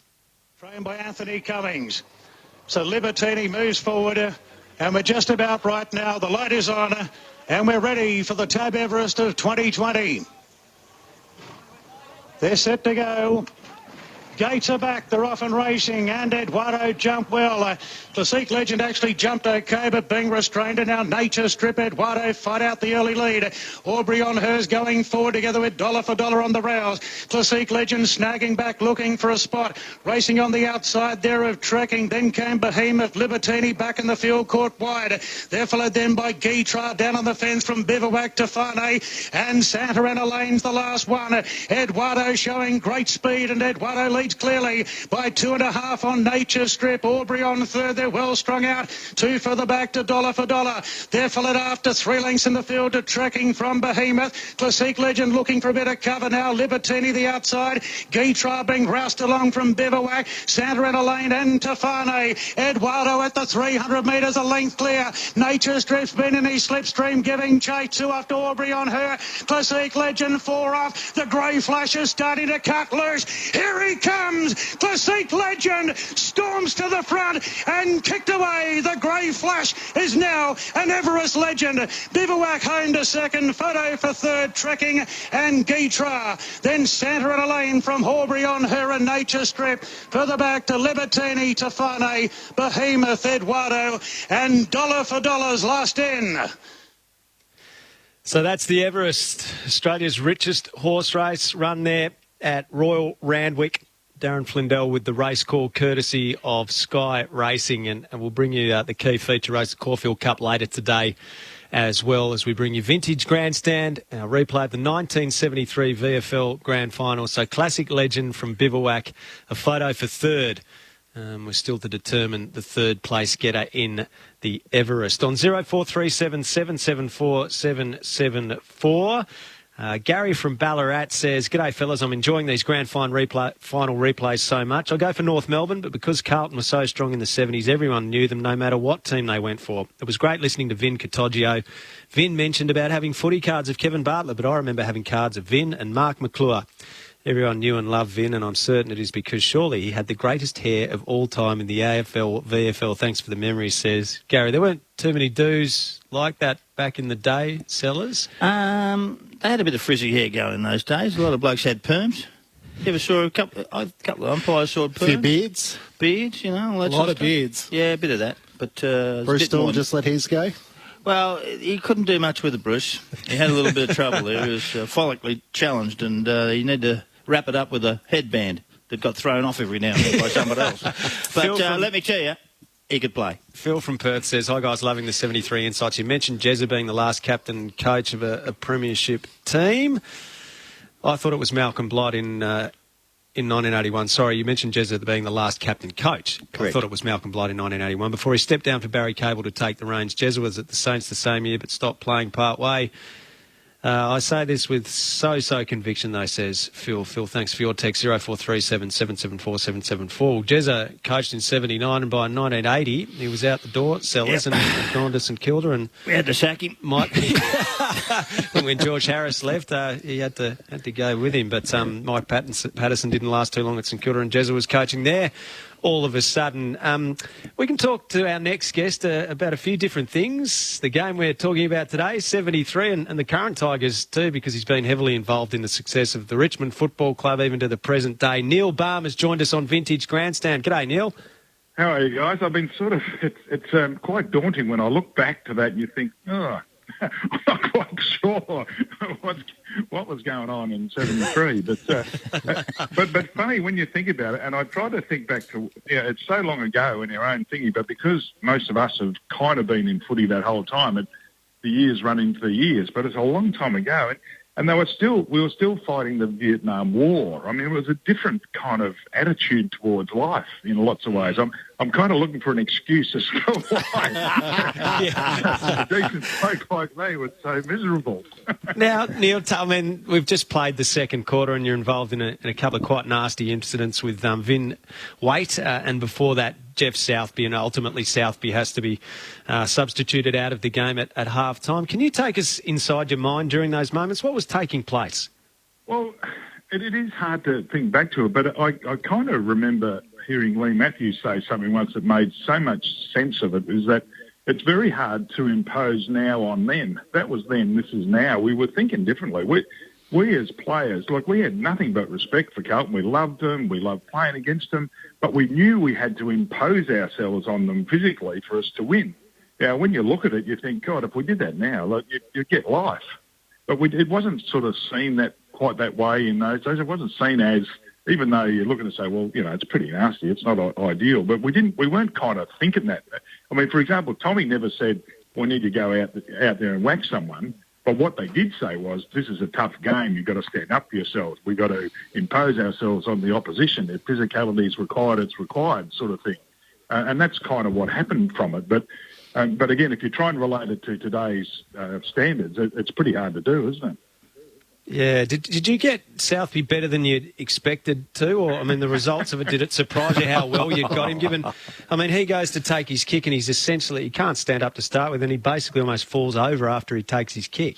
Oh, look, and now when I look at that, I feel terrible about it. But at the time, I didn't really mean to hurt him like that. I'm just trying to impose myself on him. I'm trying to make him not like playing on me, try to be hard to be played against. I wasn't trying to knock him out, so to speak. No, you certainly got that done. Well, yeah, I mean, it is. It's quite... no. Because we're in the game now and we understand what you need to do, I do find it not so much embarrassing, but hard to explain. And fortunately, I got to know Jeff afterwards reasonably well, and, et cetera, et cetera. So we genuinely did enjoy each other's company, the teams, and we loved playing against each other, but it was just a bit of a different time. We were a bit more brutal in the way we played. Apart from that, you're a pretty good damn team, and really good at and playing, and in finals you've had a lot of finals in a row. Yeah, we were. And you lost the year before, and you were a bit heated up. And I think that's all part of the game, and we all understand that. Well, in lots of ways, we kind of imposed that on ourselves. We said we're not going to let that happen again. When Carlton were so wonderful the year before. I mean, when we kicked the equal record highest score in a grand final and got beat by whatever we got beaten by. So we thought, well, there's got to be a better way than this. We can't let this happen again. And in a way, that was probably in the back of our minds as to, look, we're really prepared to do anything to make sure that we win. Yeah, that's okay. You kicked more goals in 72 than the whole final series of 2020. I said to someone last night, to one of my mates, I said, if we'd only kicked 6 goals, we would have got beat by 8 in the good old days. But wasn't it a wonderful game last night, though? Just the same. I loved it. It was wonderful. Yeah, it was a beauty. I want to come back, Balme, and ask you a bit about that. It's Matt Clinch here. It was your 4th season, though, in 1973. You touched on you'd played in a grand final the year before. You were 21 years of age. Who were the guys at Richmond who took you under their wing and, I guess, set the institution for what the club had become and what they would be eventually in that period? Well, in a funny way, all of them really. We were very close, and it was kind of my nature to really enjoy them. But, we were lucky enough to have recruited, say, an Ian Stewart in. So you take advantage of what he's been through. And even, Brian Roberts comes over from Perth, so he's there. I mean, and Royce was, really good mates. Barry Richardson was a big influence. And Michael Green, I played a hell of a lot of footy with. KB, who has been a lifelong mate. He doesn't have a drink. I used to drink a lot, so we didn't have a lot in common, etc., etc. But we're all, but we're all good mates. We all looked after each other. It was a terrific club, and that was. And even my relationship with, say, Tommy Hafey, we had nothing in common really. I was a bit of a rat bag and didn't really love running all that much and drank too much, but I knew that he believed in me as a player, and you just knew, and that was his strength as a coach to really impose on you the opportunity to play, and he looked at you and you knew that he trusted you to do what you had to do. So, it was a wonderful club in those days, as it is right now, I must admit. And Balme, we had Rex Hunt on earlier, and he spoke about Graham Richmond and his influence, obviously, over the entire club. How much of what you learnt at Richmond from Graham Richmond have you then taken into particularly your administration life? Because you seem to have the Midas touch wherever you go. Well, in a funny way, when you say you learn when you lose, you learn from what happens. In lots of ways, I learnt from Graham almost not what not to do. It sounds a bit unkind, but he was so kind of what's the term? Like it was almost the opposite to what I believe, because he drove people almost too hard. There was really no love for each other in a sense. It was as soon as you were no good, we got rid of you and got someone else. It was a really quite brutal way of running the footy club. And as you can see, after that lovely period of the 70s, the club fell away badly really quickly, and a lot of it was because we lost the respect for the individuals in it, in a sense, and it's because we were expecting too much and giving too little. And I think that, in a lot of ways, is what I learned from Graham. What I learned from Graham was be driven, expect to be as good as you can be, really have very, very high standards in terms of what you want out of people. But I learned the other bit to say, but the way to make that happen is to make sure that you do trust them and that they can trust you and you will do what you say you're going to do. So it was a very interesting learning period for me from all that. That sounds disrespectful to Graham, but that's the way it was in those days, a bit like I'm saying, in the Vietnam War, like the life was a bit different. And he did drive it very hard. And, his work, particularly in the 60s, is what made Richmond great through the 70s, but I think we were probably a little bit too hard on them, and that knocked us in the, we've gone from, 5 flags and top 10 years out of 16 to being broken no good by, 1989 or whenever it was. Balme, in 76, Hafey left, Tommy left, and then all of a sudden Richardson came in, and then Tony Jewell for a year or two. He won the premiership, got the sack a year later. Bourke came in 2 years in. Patterson 2 years. Sproul probably went 3. Jewell came back. Bartlett, Jeans, Northey, Robert Walls. In a 20-year period, you got rid of 12 coaches. Well, that's the actual format you're talking about. Yeah, that reflects what I meant. Like, exactly. We put almost too high a mark on them, and they can't live up to it. Tommy probably shouldn't have been sacked in some senses, but you thought, maybe footy moves, let's have a look. He'd been there for a long time, give him a chance. Bones was there not for long, and all of a sudden there he goes. TJ comes in, he wins a flag. The next year he doesn't, and he's gone the year after. It makes zero sense, really. No sense at all. No, yeah. And I think we suffered badly for that. But we had to learn from that, to be fair. Yeah. Neil Balme's with us on Vintage Grandstand. Neil, you had control of the game, it seemed, for a lot of it. At three-quarter time, we're about to play the third quarter of the match. It was a 38-point lead, and then Carlton went bang, bang, bang at the start of the last quarter. Could you feel them coming at the atmosphere in the ground? Watching it back during the week sounded quite something. So what year was this again? 73. Since then, I've been to about 1 million games of footy, but I do have a pretty strong recall. That it was a wonderful game, and they were really hard to play against, but we believe in ourselves. It was one of those. You know, grand finals, usually there's a time when the other team comes back and really presses you, and you just got to keep at it. And that was certainly one of them. But I think we had a fair bit of confidence that we were going to win most of the day. But I mean, they probably did the year before as well. So who knows? Hey, Balme, if your recall's really good, what was Tommy's game plan? What was his messages to you before the game then? Let's really test you then. That is very easy, because it was the same the whole time. Because it was just compete like buggery, get the ball, and when you get it, kick it as long as you can our way. And then when you're there, kick it to Royce if he's there, but Royce needed to get to where you were going to kick it as well. So it was all long kicking. And compete like buggery again, which is, you know, probably not a bad way to play. But I always remember, I was saying this the other day, you know, Bourke, who I played a lot of footy with, wonderful bloke and wonderful bloke to play with.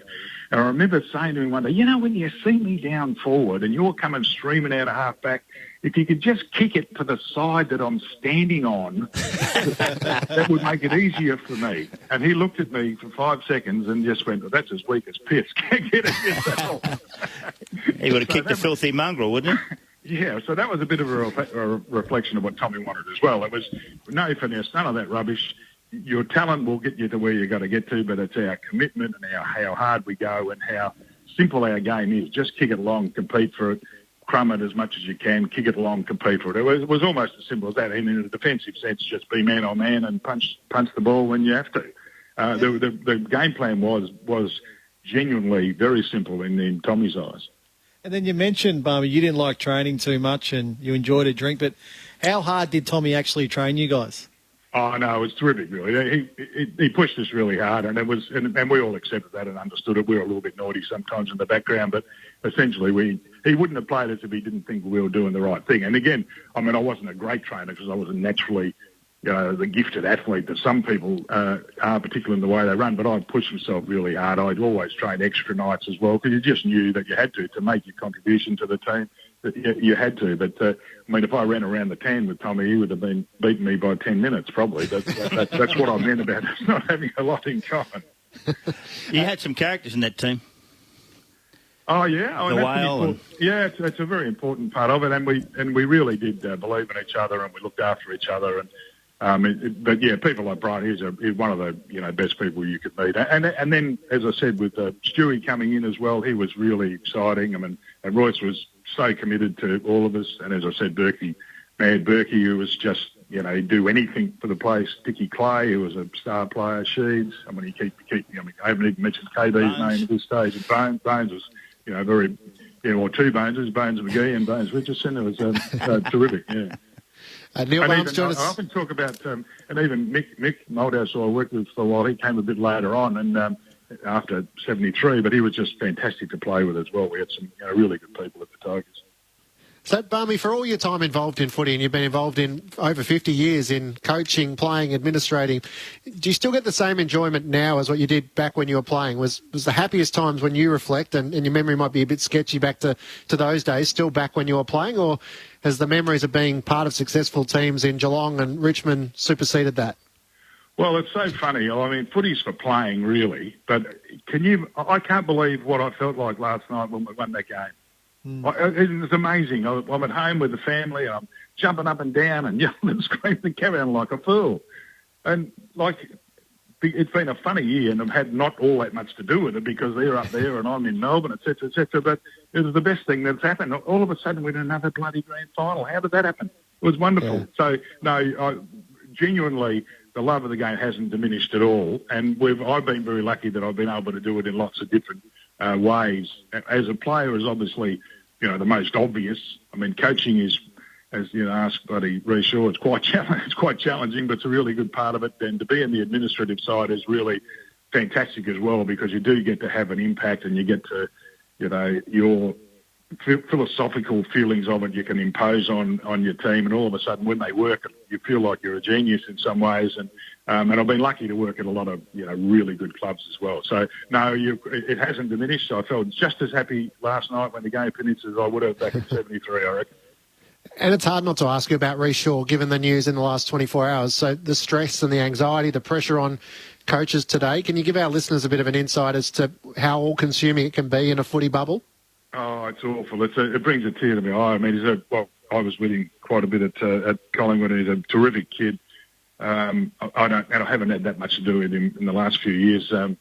But clearly it's a real challenge. But just coaching the team is very, very difficult. But a lot of it is up to how good your club is, how much support you give him, how much you help him. Because if you want the coach to be everything, he's going to go mad. But if you don't. We don't need the coach to tell you who to recruit. We need his opinion on who you should recruit, but we need someone else driving all that and then saying, what do you think? And all of those things. And I think probably knowing Royce, he would have probably taken a lot of responsibility for some of that stuff, and maybe North weren't quite able to give him enough support, and it's probably just been too much for him.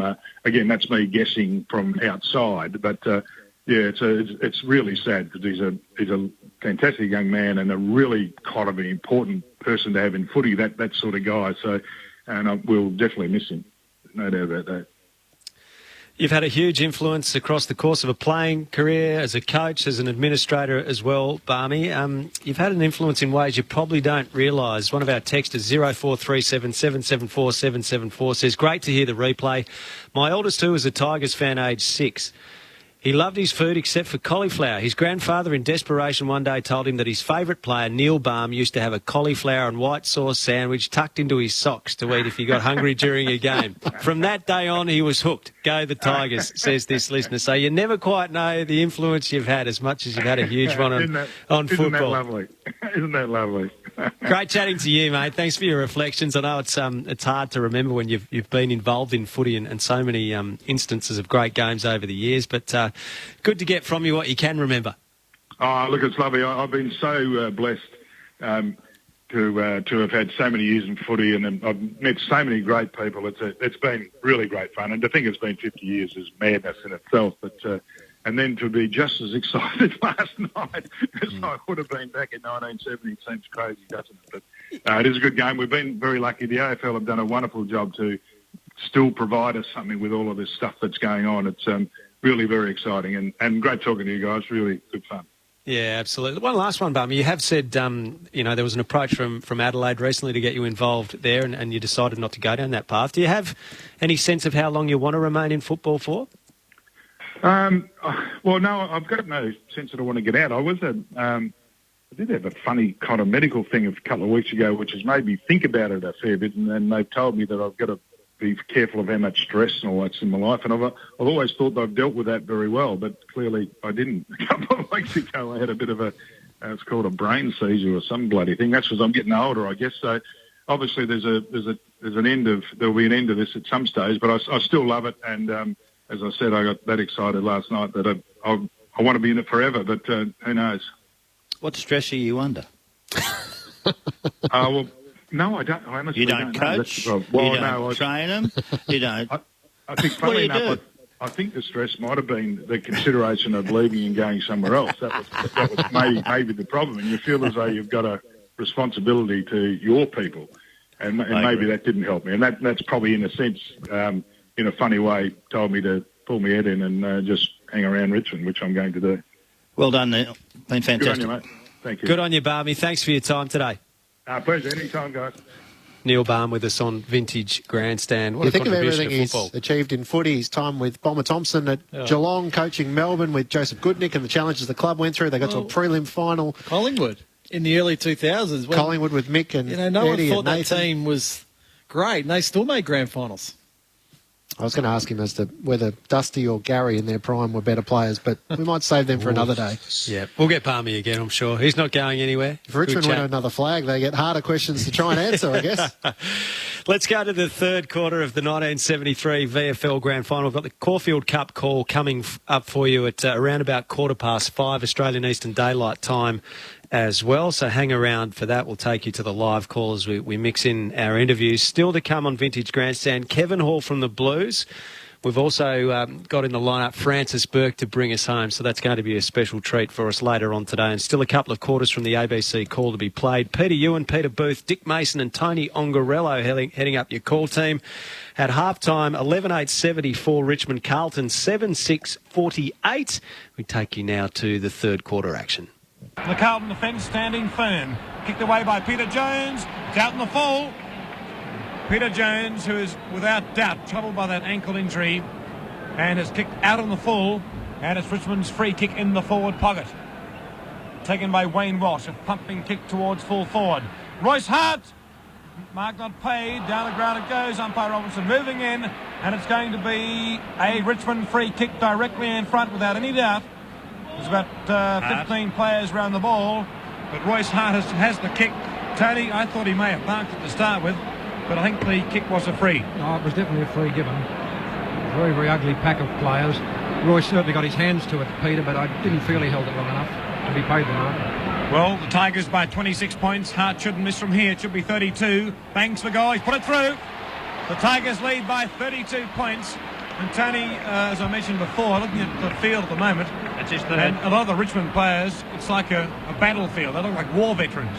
Yes, well, I suppose some of the Carlton boys must feel the same, but I couldn't agree more. Ian Stewart looks very, very proppy indeed. Francis Bourke wouldn't be 50% fit, I wouldn't think. So they're certainly asking the big question from these players, but they've got so much courage and determination. They'll see it out. There's the bounce of the ball. The big whale up, taps down. Carlton player grabbed. The big whale bends down, picks it up off the carpet, gets it up to the half-forward line. Stewart nearly. O'Connell. A left-foot relieving kick from half-bank. Up towards the centre wing and a good mark taken by Fowler. Handball quickly across to Sproul. Sproul a thumping kick up towards the forward pocket. A two-man duel. Balme nearly offhand Stewart. Throw the ball away Stewart. Handball by Balme. Back to Ray. To Stewart. Open goal and he's banged it through. Fantastic goal. Oh, yes, 2 goals to Ian Stewart from the impossible angle. Oh, a bad mistake though by umpire Robinson, I felt. A definite one-handed throw by Stewart. He was tackled quickly, threw the ball one-handed, and it did go unseen by umpire Robinson. 38 points. He's gone, Ian Stewart too, Tony. He can hardly walk. Oh, yes, it's tremendous courage to see him even get to the ball. Let's give the scoreboard. Richmond 13-8, 86. Carlton 7-6, 48. And the Tigers racing away by 36 points at the 5-minute mark in the third term. This is Vintage Grandstand. Mackay, tap down. Chance for Gary Crane. Crosswell and Crane wrestling each other, and Crane breaks through a pack of 4 or 5 players. Bangs Carlton towards full forward. Nichols wrestling. Can't mark it. Chance for Chandler. Goal coming up for Carlton. If Chandler kicks correctly, and he has. Gee, he could have run a mile too, couldn't he? Carlton's 8th. They still trail by 31 points. Richmond to 13-9. Carlton 8-8. And that's their first goal since half-time. 15 minutes of play in the third quarter. Tony, can Carlton get up? Oh, I don't think so. This is a quarter where they had to put on some goals. It's their first, as Dick mentioned, and Richmond have kicked 2, so Carlton still haven't any advantage up in this quarter. Yes, Carlton are in a lot of trouble. Pennell's still on the ground, no reserves to come on, and it does look as though it's cramped the way they're trying to bend that left foot back. 15 and a half minutes gone, third term. Centre bounce. Mackay gets it down. Who to? Jezelenko it is. He bursts through the pack. Oh, does it beautifully. A left foot kick up to centre half forward. But Robert Walls was asleep. And Robert McGee's marked at centre half back. 5th mark for the Pennell. Still in a lot of pain indeed. The kick by McGee, a high one to half forward, and it's a Richmond mark. The Whale, quick the hand pass across to Bartlett. A high one looking for Mike Green and Neil Balme. Up they go, nearly a green mark. Roving to the pack is Stewart, and he's banged it through, and that's his 3rd goal. And Richmond's 14th. 14-9, 93. Carlton 8-8, 56. And it looks like it could be Richmond's premiership. And what a great performance, seeing that they were gone to the whole wide world halfway through last week's match. And if they had have been beaten by Collingwood, this could very well have been Collingwood playing so well today. Tony, one can't help but have such tremendous admiration for I. Stewart. Number 2 for the Tigers. He is unbelievable. He can hardly run. He is remarkable, as you say. He's a tremendous player, playing on courage alone, I would feel, at the moment. But that shot was just typical of the way Richmond are scouting the packs much more cleverly than Carlton. Very quick to snap up the crumbs, whereas the Blues haven't got a rover on the field. The best story behind Ian Stewart today. From the centre bounce, tapped down by Roberts. Who to? Comes out to Wayne Walsh. Meets the pack head on, but it rebounds out towards Bartlett. A left foot kick by Bartlett. Oh, he's flattened behind the play. And Carlton certainly won't win the premiership playing football like this. Free kick downfield. Nichols has gone onto the ball. He's coming up to question Robinson about something. Carter's got the free kick. Very deep on the half-forward line. Coming in now. It's a low trajectory kick. It's going to land about 20 metres out off the hands of the pack. A chance for Sheedy. Open goal. Oh, plenty of pressure there from the Carlton defence. And it's going to be very close to the boundary line. And there's an infringement behind the play.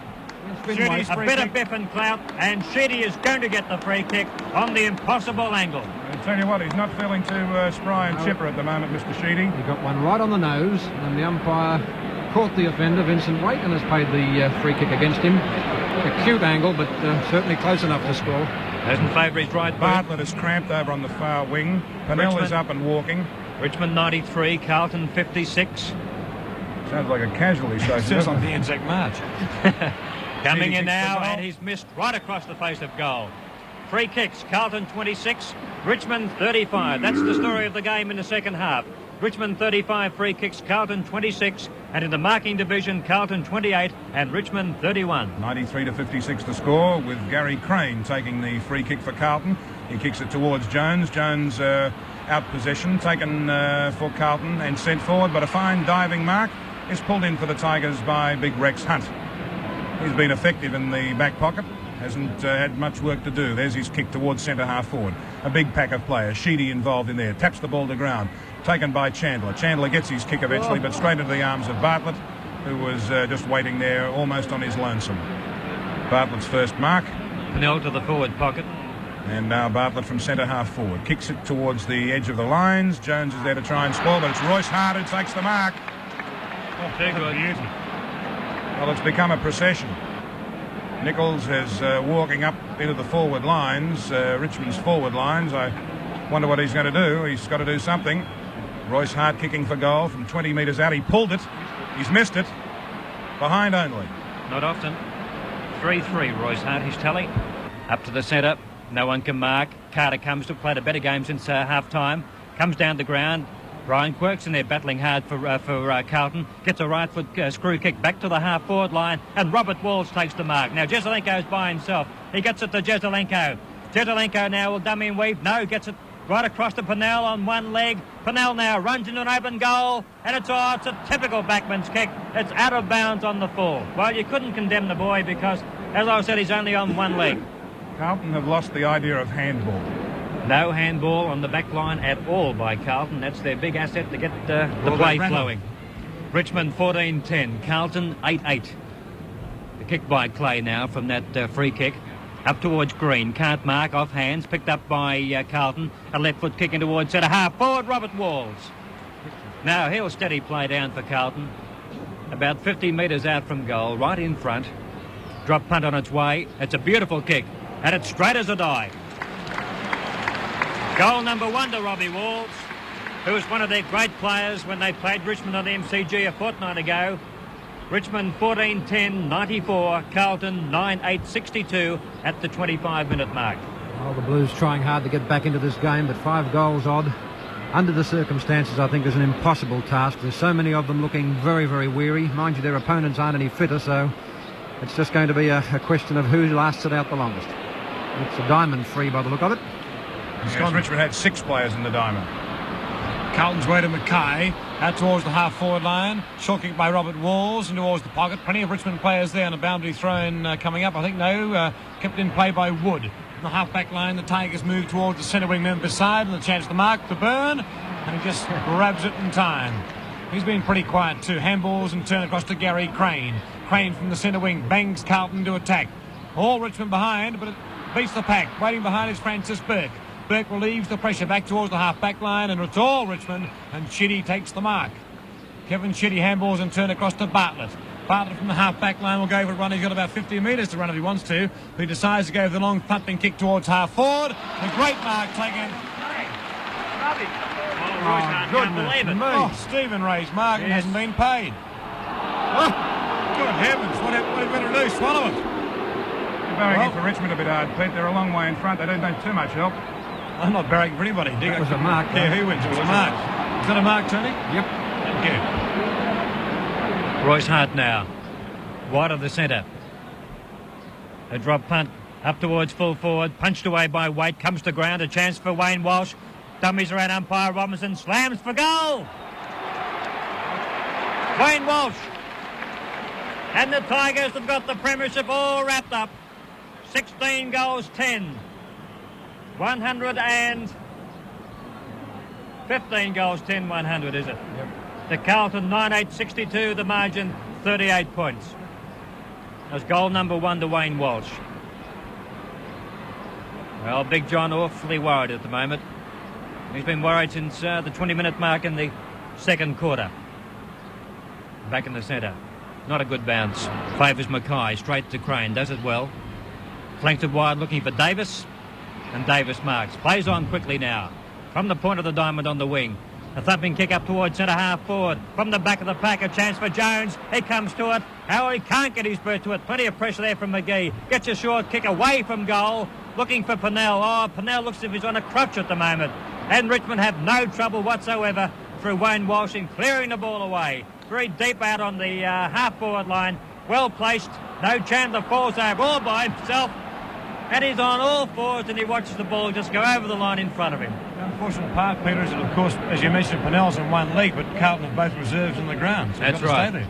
Yes, they made the tactical move of taking Cattaggio off, and not within 90 seconds was Pennell down. There's the kick back in towards the centre of the ground. McGee out strengthening Walls. Walls gets into his back, and McGee must take the free kick. And a slight bit of wrestling between Nichols and McGee and Walls. And the 15-metre penalty must be paid. And Big John is as frustrated as I've ever seen him. Oh, he's going to town on umpire Robinson. Peter, get the glasses on him. I was going to see if you could just see what he was saying. Lip read. No, I'm looking at his eyes and it scares me. Here's McGee from forward of the centre line to put Richmond towards the full forward area. Up high was Royce Hart, couldn't mark. Down the ground comes the ball, a chance for Mackay. His handball intercepted by Big Roberts. Roberts sends it back the other way, but to Walsh. Walsh ducks and dodges and gets his kick in towards the pocket, and Balme's on his own to take the mark. Neil Balme. 1 goal. And he's 50 metres out. About a 45-degree angle. Drop punt on its way. Curling in, but won't score. What he wanted anyway. It'll get there from behind. But that's enough. 15-11. Richmond 101. Carlton 9-8-62. 31 minutes. And we're just trying to decide who's going to kick the ball in. It's going to be Hall. And he's going to go to the outer side. Not a long kick by Hall. It wobbles in the air. Carlton the only ones to go for Crosswell. Oh, Crosswell picks it up, but it's Dixon who's got the mark. There's a little bit of a wrestle going on as to who has territorial possession. It's Royce Hart having a quiet word to say to Kevin Sheedy. Calm down. Now Dixon benefits from a 15-metre penalty, and he'll take the kick from the half-back flank on the outer side. He swings it through the centre towards centre half forward. Walsh for Carlton is there, can't mark. Nichols thinks about tapping on it, goes out in the direction of Chandler. He gathers the ball in, goes round towards his right. Can't quite gather the ball back up again. Not match hardened. Brushed aside, picked up now by Pennell. He's dragged to the ground but gets a kick. Coming out Rex Hunt, chopping across his bows was Fowler, but couldn't control the ball, and out of bounds it goes for a boundary throw in. Carlton in attack, but trailing lamentably at the moment, 62-101. Very close to the three-quarter time siren, and the big whale who's done a great job on the ruck. Tapped down. Francis Bourke can't break clear. On the ground, Walsh, who's had a very quiet day indeed, and turns kicked off. Oh, look at John Nichols going up to umpire. Handballs to Dixon. Chance for Carlton here. Dixon bangs down towards full. Tall Carlton, Peter Jones. Well, John that Nichols. would be, I think, Peter Jones is nearly his first mark. Second mark for Peter Jones. And Carlton have had so many quiet players. Well, that's the story on the scoreboard. 15-11 Richmond. Carlton 9 goals 8. Peter Jones lining up. Can he get Carlton's 10th? Bangs for goal, and he's put it offline. Well, if Carlton ever needed a goal, they needed one then. But the three-quarter time siren will sound very shortly. Carlton 9-9, Richmond 15-11. So the difference is 6 goals to a 38-point lead in favour of the Tigers. As the kick-off taken by Dick Clay. And what a thumping punt kick. You could hear the crowd gasp. Went right to the centre wing, about 80 metres, and off the hands of boundary throw-in. Centre wing, outer side, and all 36 players on the ground out on their feet. There it is, three-quarter time. So the score at three-quarter time, Richmond 15-11, 101, lead Carlton 9-9, a total of 63, so a lead of 38 points in favour of the Tigers at three-quarter time. This is Vintage Grandstand on ABC Radio and ABC Grandstand Digital. Hope you're enjoying the call of the 1973 VFL Grand Final from the ABC archives. This is Vintage Grandstand. Shortly, Kevin Hall's going to join us from the Carlton Football Club and played in multiple premierships with the Blues, sometimes forward, sometimes back. Kevin Hall, he had the tough job in 1970 of manning up on Peter McKenna. Kept him to 6 goals. Yep. Desi Tubman might have had something to do with that as well when he took out Peter McKenna early in the game, his teammate. Flags in 68, 70 and 72. So Kevin Hall's going to join us in just a moment. One of the most famous Richmond footballers of all time, the hardest. A member of the AFL Team of the Century, Francis Bourke, still to come as we relive the 1973 VFL Grand Final. So Richmond's well and truly made its move. 38 points up at three-quarter time, 15-11, 101 to Carlton. 9-9-63. And Sellers, I might let you introduce the next guest because I understand Kevin Hall had a very significant effect on your own playing career. He certainly did, and Kevin's a three-time premiership player. He was on the committee at one stage. I would call him one of the pillars of society at our football club, to tell you the truth. He played and then he went on the board, very successful in his own life as well. And better still, a really good bloke. And that makes it sort of work really well. So Kevin Hall, to me, was a great influence to me and I watched him and I watched how he dressed and I watched how he operated and learnt how to operate as a person. I'm not so certain it worked, but do you want to say good day to him, Sellers? He's with us. He's on the line. Say good day. Good on you, Kev. How are you? Yeah, good, thanks, mate. Mate, I'll tell you what, I'm strutting right now. Absolutely strutting. What me? I'm not a very good tutor. It's actually interesting, Sellers, because I think that it was in my last season that you started, wasn't it? I did, yeah. 74. You played 74? No, I played 73. You was the last game? My last game, yeah. Yeah, but then you took over as coach of the seconds, didn't you? I did. Yeah, I did that. Well, I did that because I had nobody else, Sellers, that was all. But, no, that... Yeah, well... But listen, I've got to correct you about something. Yeah, what's that? Because when I went on the board, I was on the board for 25 years, mate, so I'm bloody... Every 5 years I tried to get off it. Elliot wouldn't let me. He wasn't there that whole time. He was only there for a short period of time. But I'm honest about that. I'm honest about that. The pillars of society who run a football club today, in those days, was you and Wes and Jack Rout and Ian Collins and all those sort of guys were so incredibly influential to the playing group. Was incredible. So they don't have them today. They have paid employees, and that doesn't work all the time. And and bringing these blokes together, I mean, I think we just had a fantastic culture too, didn't we? Like, everyone felt very, very important and very good to be in those rooms, which was amazing. Can I ask you, Ron Barassi brought that culture? Yeah. Is that correct? Oh, and no, it was very powerful, and and it was about improvement and leadership and all the other things that you want, and it stuck for a long, long time. Well, was there for what was he there for 7 years, and he was an amazing coach. I mean, his care to detail was incredible, wasn't it? Like, you know, the things that he talked about don't take chest marks, take it on your hands in front of your face, you know, that sort of thing. Little things like that all the time that he was hammering. But love the smother, love the things that didn't get you a stat, but they made important things for a team. Oh, that's exactly right, and it hung on for about 20 years later. We still talked about those little things, and that's because of the guys who stayed and taught it to us. So it's seemed to have gone away a little bit, Kev. I think that that band of guys that you're talking about, they were the guys that used to get down to Norton's on a Tuesday night after a game. And Monday. Monday.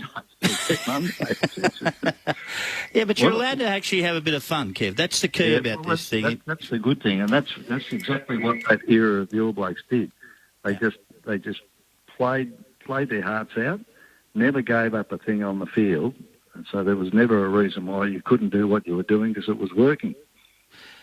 Yeah, well, thanks very much until David Parkin arrived, and then we had to go to another pub. Yeah. Had to break another pub in. Anyway, Kev, 73, three-quarter time. You're down by 4 or 5 goals or something at this stage. You've got people injured everywhere. It's a mess at this stage. And what was it looking like at three-quarter time? Well, it wasn't looking too flash. I mean, I don't know why you did actually pick 73, because I would have much preferred to talk about 72. He kicked 6 on you, didn't he? He kicked 6 on me, yeah, he did. That was a good effort to keep him to 6, I reckon. Well, I mean, as I said, blaming Tuddy, because Tuddy lined me up. I'll tell you a story. I was in the Railway Hotel about 10 years ago now. Which one? The about one 400 down of them. Port Melbourne. Port Melbourne, I know the one, yeah. Yeah. And Andrew Hall was looking after some clients down from Suncorp Medway Bank up in Queensland, and we were had an early dinner, and I said, he talked me into going, so I went with a couple of guys, had a couple of drinks, and then had a lovely steak, and then he said, come and just have one at the bar. So we go up to the bar, and there's a door that you can come into off the street and turn left and go in the public bar, or right into the restaurant bar. And it's Biz Tuddenham. Oh yeah, he's always there. Apparently he's a life member there. And anyway, he said, Ollie, he said, I've been so worried about what happened there on that day in 72. And so what are you talking about? He said, I had you all lined up. I knew you could only go one way, and you turned blind, and I thought, I'm just going to fix him right up. He said, I even called an ambulance for you.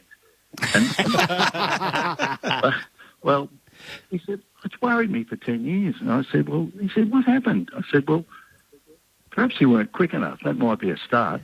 Anyway, so, you know, he spent his life with me. He missed me.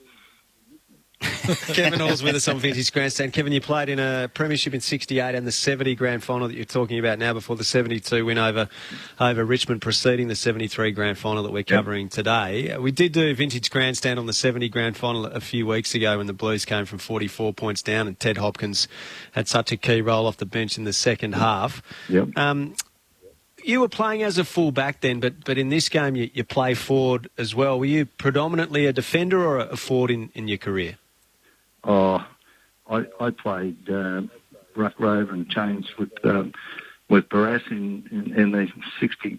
I joined Carlton in 63, middle of 63. So I played more forward than back in the first 4 or 5 years, or on ball, and then I went to half-back flank. In fact, that was the first time I'd ever played full-back.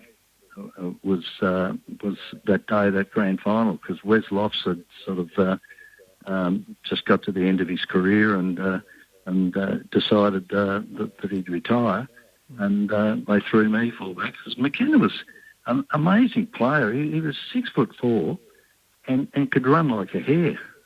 he had beautiful blokes peeling out of the centre. They were dominating the centre of the ground. And Price and the Richardson boys were just pushing the ball just down his throat in that first half, particularly in the second quarter. And he never missed. I think he kicked 6 goals, 1 that day. Amazing kick for goal. I think he had kicked 120 goals or something that year.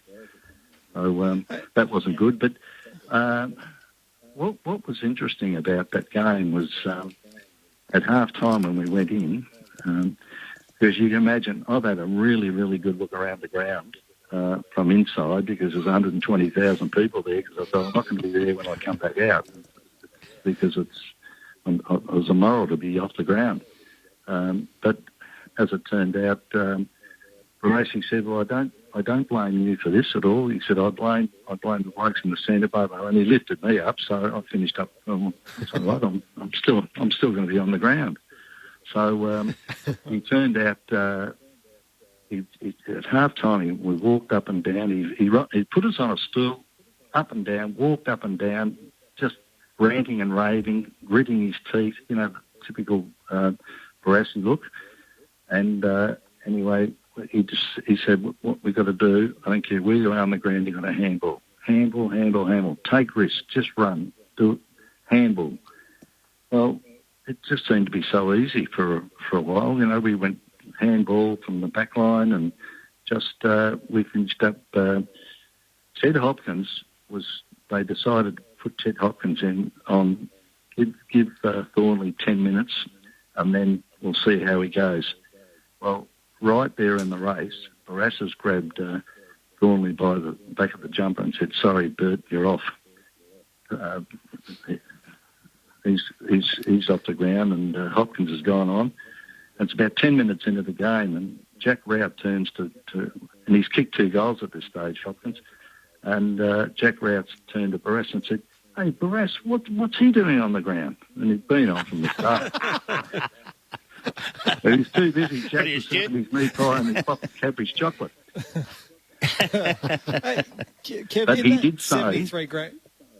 Sorry? Yeah, no, you keep going. No, I was just going to say, we'd fought back and halved the deficit. I think it was down to 9 points, and then they kicked 2 quick goals near the end of the three-quarter time. So we've gone in. Barassi's charged out on the ground, and he used that Dale Carnegie reverse psychology trick. He said, "You blokes are magnificent. I couldn't care a stuff if we don't win now." And of course, everyone, I've never heard him ever say anything like that. And it turns out he reckons he could only use it once. And that's what he did. And we just ordered him off the ground.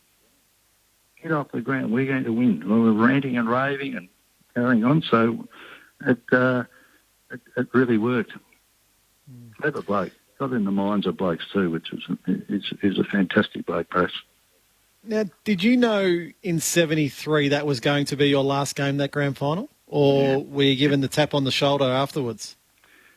Well, I'm pleased to say, I'm not big-headed at all, but I wasn't given a tap on the shoulder. I was coerced to try and play another year, and I just decided, look, I had a young family. I had a business that was growing, which I always was mindful about getting involved in business, so I didn't leave just football to it.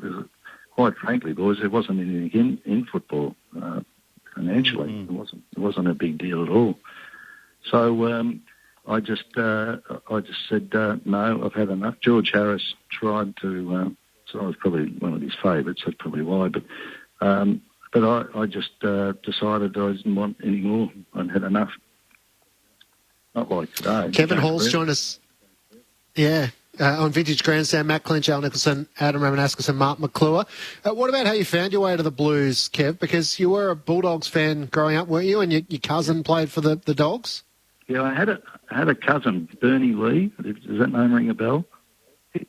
He played 93 games for Footscray at fullback. And he said to me one day, he used to come over to our house. It was Mum's cousin, actually, and bring his girlfriend over, and they'd have dinner every now and again. And he said, "Why don't you come over and train?" I was captain of the Victorian Victorian under 19 YCW team, and he said, "I went and played in the carnival over in Adelaide in the June, and then when I come back, he got me to go over to Footscray and just train for a few nights, which I did. And Jack Collins and Ted Whitten up in his little office, Jack Collins' office, and, remember him, squeaky voice, he's a bloody character. Jack Collins, he kicked 6 or 7 goals in a 54 grand final. And anyway, he's there talking to me. Ted's saying to me, "Go over to Carlton and tell him you're a left footer and have your socks down and have baggy shorts on." And, so anyway, all that didn't go all that well. And so anyway, I finished up. I just had to. I couldn't put up with it anymore. And I went down to Carlton and just tried to get a clearance. I trained there for a week. I think I was too bad to be true. No one else could want you, so there's got to be something wrong. So that's how it all happened. But I did. You undersell yourself. I didn't want to stay there. I'd had enough. I'd had 11 years, and I was happy to. And I went on the board in 70. I retired 73, and went on the board in 79. I was there to 2004. 2002, I think it was. You had a pretty good run. Yeah, I don't know how. Good time to get off too, actually. Timing was a treat. That was a good time to get off the board. Yeah, exactly. Apparently you got a few horses. Yeah, I've got a few. You ready to watch the Cup? I like the breeding side of things. I get a big thrill when you breed a horse and it turns out to be okay, and win a few races. And so we breed. And had anyone notable, Kevin? Oh yeah. I got Chills, which was just such a sad thing. Only the good ones break down because they try harder. They try hard. But barely a moment. Won 3 Group 1s. Was second in a couple of Group 1s. Just broke down on Derby Day down in that 1,200 metre race. Ran second, but never raced again. It's just flying home, but just blew a hole in his tendon, and that was the end of him. Who wins the Caulfield Cup? Who wins the Caulfield Cup? No, I haven't. Haven't had it. We ran. We had a horse called. I can't think of the name of it now. It ran 9th in the Melbourne Cup. It ran in the Melbourne Cup. I think it ran 9th. Got our money back, by the way. We're going to take our listeners to the Caulfield Cup. It's only 3 minutes away now. Okay. Kevin, have you got it? Have you had a good look at the form here? Are you prepared to offer a selection? I think this top weight, Anthony Van Dyke must be a good horse, but I think that bit of rain might have helped. Very Elegant too. I reckon that's going to be hard to beat, but. They're all in there. They're all good horses, but I think Very Elegant might be the one. All right. There you go. Well, let's see what happens in the next few minutes. Really good to chat to you today, Kevin. Thanks for your reflections. That's all right. Nice talking to you, and good luck. Thank you very much. See you, Kev. Kevin Hall, 3-time premiership player with the Carlton Football Club, joining us on Vintage Grandstand. We've still got to play the last quarter of the 73 grand final. Stick around, Carlton fans, because things do get a little more exciting at the start of the final term. Richmond's up by 38 points. Things get a bit noisy in the last quarter in front of a massive crowd at the MCG as Carlton starts to make a bit of a charge. But we'll take you to the race call of the Caulfield Cup in just a moment. So you'll get the full call of that. 0437 774 774 is the number if you want to get in touch with us on Vintage Grandstand. Denny in Mildura has done that. She says it's great listening to all the names of the past and, of course, those are on the radio today. Thank you, Denny, who is a Carlton supporter. Jezza at Gretna. Vintage Grandstand is absolutely great radio, guys. Enjoying it on Saturday afternoons, says Jezza. Thank you, Jezza. And Macca from Terralgan. Stephen Ray, the piano tuner, was best man at Mick Malthouse's wedding. A great personality and funny man, as playing coach in 1982 at Morwell. And those Tigers he nurtured won the LVFL flag the following season. Cheers, says Macca. Thanks for your contribution, Macca. 0437 774 774. Here's the number if you want to get in touch with us. Now, Saturday afternoon football listeners would know that we run the Drew Morfitt Memorial Quaddie. We usually do it very unsuccessfully on a Saturday afternoon during our match calls. These are big races, so we haven't just plugged them into Vintage Grandstand today for our own benefit, but it has coincided with a rare occurrence, which is that we are still alive in the Quaddie. Yep. Which is quite unbelievable, really. Sorry. I haven't been in the culture of 1 week at a time like you boys have, you know, playing I'm not it sure down. I've been in too many successful syndicates where we're actually in front in the Quaddie, but that's another story. Al, it's all about moments. Yep. Don't wreck the moment. A moment's coming, Sellers. I know. I can sense a moment's coming. They're getting ready to go. It's been a really good afternoon so far. We've enjoyed bringing you Vintage Grandstand, but we will pause for just a moment to take the running of the Caulfield Cup. We can take you there now. So the time-honoured Caulfield Cup with Drew Morfitt Memorial Quaddie, well and truly still alive. Perhaps not for much longer. To find out, thanks to racing.com, here's our good mate and caller, Matt Hill, to take you through it. Van Dyke, who's been a real professional in the pre-race, about to load. Warning to take an outside Ellie. And we await on Raheen House, Daniel Moore with that late alteration. Sporting a white cap, Anthony Van Dyke goes up into barrier number 17 with Hugh Bowman. And to complete the line will be Raheen House for a unique running of the Stella Artois Caulfield Cup. Raheen House takes the outside and the field is set to run. They are ready, set, and they're racing in the Caulfield Cup. Master of Wine from barrier number 6 jumped away very well with Toffee Tongue. Dashing Willoughby stoked up from barrier number 1 and True Self not far away. Buckhurst looking for a position. The Chosen One behind them with Mirage Dancer. They were followed by Finch and Very Elegant kept it wide, one off the fence and out deeper Dalasan from Prince of Arran. Then came Raheen House and Mustajir. Back in the field Chapada as they leave the straight from Warning Avilius. Anthony Van Dyke got back to about second last and Vow and Declare is last. But it's Dashing Willoughby, the leader, into the first turn in the Caulfield Cup.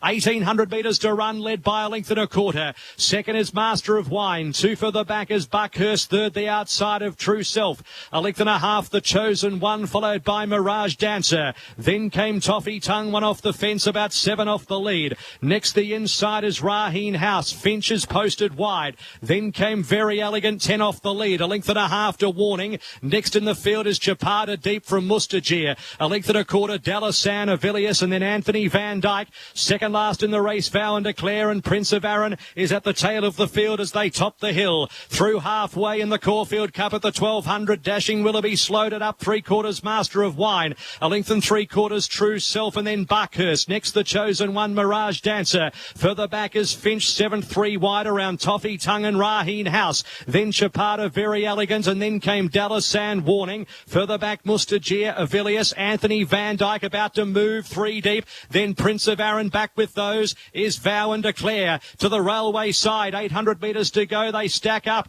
Dashing Willoughby in front of Master of Wine. Buckhurst now eases out 3 deep.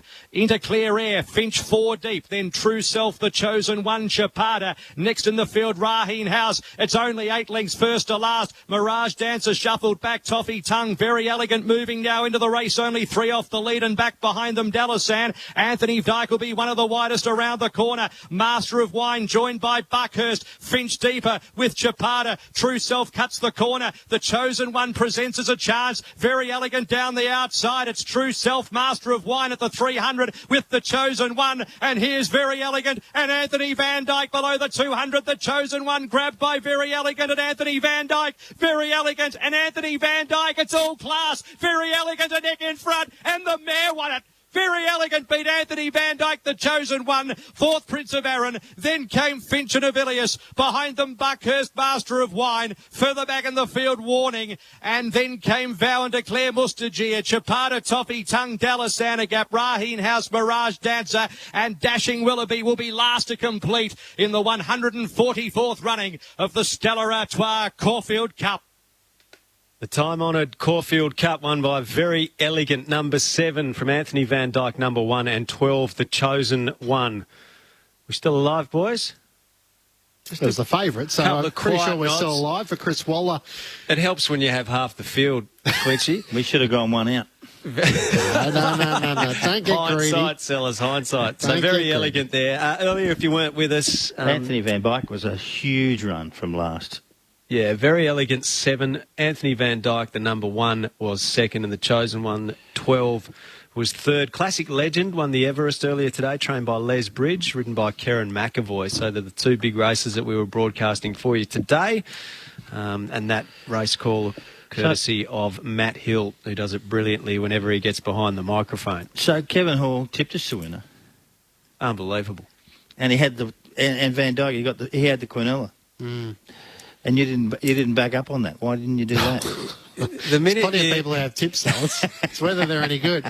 So now we know they're okay. Preliminary final weekend, sellers, don't all of a sudden allow me the opportunity to decide what we do in the Dreamwell Memorial Quaddie. Then we are genuinely in trouble. And obviously a fitting result for Chris Waller and for Mark Zara. So you think about the week in which Chris Waller had with the passing of Winks and one of her foals. So maybe a smile to put on their face on the weekend. And Chris Waller, what hasn't he won so far in Australia? He's becoming dominant in all these major Group 1 races. So Anthony Van Dyke is staying for the Melbourne Cup? I think so, yes. He won't get a penalty. Very Elegant. It'll go to the Cox Plate, won't it? Let's not try and pretend we know anything about this, Kayfer, although you do know a little more than me, Sellers, I would have to admit that. So not much. Very Elegant, the winner there. Mark Zara atop.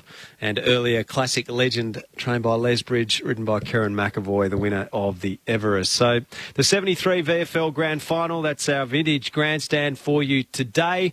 Nice to have you contributing with us. Remember to give us your name and where you're listening on 0437 774 774. Tony in Warrnambool's punching out a few weights and loving the retro focus, he says. Says he did a bit of umpiring with your dad, Steve, back in the day, Clinchy. So thanks for your text, Tony, 0437 774 774. I think he's a big Collingwood fan. He might be a bit flat after last week. My word, he is. That's the funny thing, and this is part of the reason why we elected to go with 73 today, because year after year, when we've had Vintage Grandstand, it sort of coincides with quite a few Collingwood losses. So we thought we'd give the Collingwood fans a bit of a break today. And we did do the 1990 Grand Final. So if you want to hear that, you can go onto the ABC Radio website, go to the podcast page, and you can find Vintage Grandstand there. And it's part of that 1990 Grand Final rewind. We had some great guests as well. I had Mickey McGuan, we had Peter Dacos, Terry Danaher talks about the all-in brawl at quarter time. So they're all there if you want to listen to them. One of our listeners earlier on the text was suggesting we do the 77 drawn grand final. We've done it, so that's also there if you want to take that one in. Wayne Schimmelbusch and Ken Montgomery and a number of players from that famous game, one of only 3 drawn grand finals. Did about 3 or 4 during the COVID break of the AFL. So they were on digital radio. But, yeah, have a look on the ABC webpage, or if you're familiar with the ABC Listen app, you can actually find them there as well. So all the ones we've done over this season are available there. So they're a nice little nostalgic piece if you're fond of that era of footy, but if you're also just interested to learn a bit more about some of the absolute legends of the game that were of a previous generation, where the game was largely physical, highly scoring, and played in a different style to what a lot of the footy is we see today. Martin sent us a text with a photo of the VFL Grand Final record from the 1973 Grand Final. It's got Big Nick on the front among a number of other photos. That's a lovely piece of memorabilia there, Martin. He says, hi, I went to the game on my own as an 11-year-old, front row, second deck, northern stand, and ended up in the rooms after the game. So Martin's 11. He goes off to the Grand Final all on his own and then waltzes into the rooms at the end. Those were different times. So how easy was it? The punters had run onto the ground at the end of the game and mingled with the players, and could they easily get into the rooms after the game, that kind of thing as well? Oh, I suppose a young kid like that probably would squeeze through, or someone would take him in or something like that. I don't know. It was pretty rugged running off the ground, I can assure you, those days, and especially at Collingwood. And I'm serious. We poked with umbrellas and punched, and it was interesting. And I don't mind that. It's part of the game. That's what it was like. It was that way, and it was women, and they would belt you, and So, but hey, listen, get on with it. Move on. If you walk away and win, you just see you later. That's why they punched you, because you won, and that's the best part. Players are pretty accommodating back then. One of my earliest memories is my grandpa was a Melbourne supporter, so as kids we grew up barracking from Melbourne, went and watched the D's train at Junction Oval, and some of the Phoebe boys were out just doing some last-minute drills and saying to Matthew Phoebe, well, I'm a big Jim Steins fan, where's Jim? And he said, right, young fella, I'll take you into the rooms and you meet him. Yeah. And my mum went, right, hopefully he comes back out again. But I think I was in there for about 10 minutes and I met everyone, and Jim was on the massage table and had a nice chat to him. But they were just different times to what it is now. And the players are very accommodating and allowing young kids to have those dreams and meet the people in which they idolised. Now it's like they're in a bubble. You can't touch them, you can't talk to them. You've got to ring someone to ring them to see if they want to do this and do that. I mean, seriously, it's become ridiculous in a sense, and it's not human almost in a way. It's there's like an attachment. It's like you walk into a room and there's 6 people being shot in the room and you can't say anything, you can't talk, you can't have fun.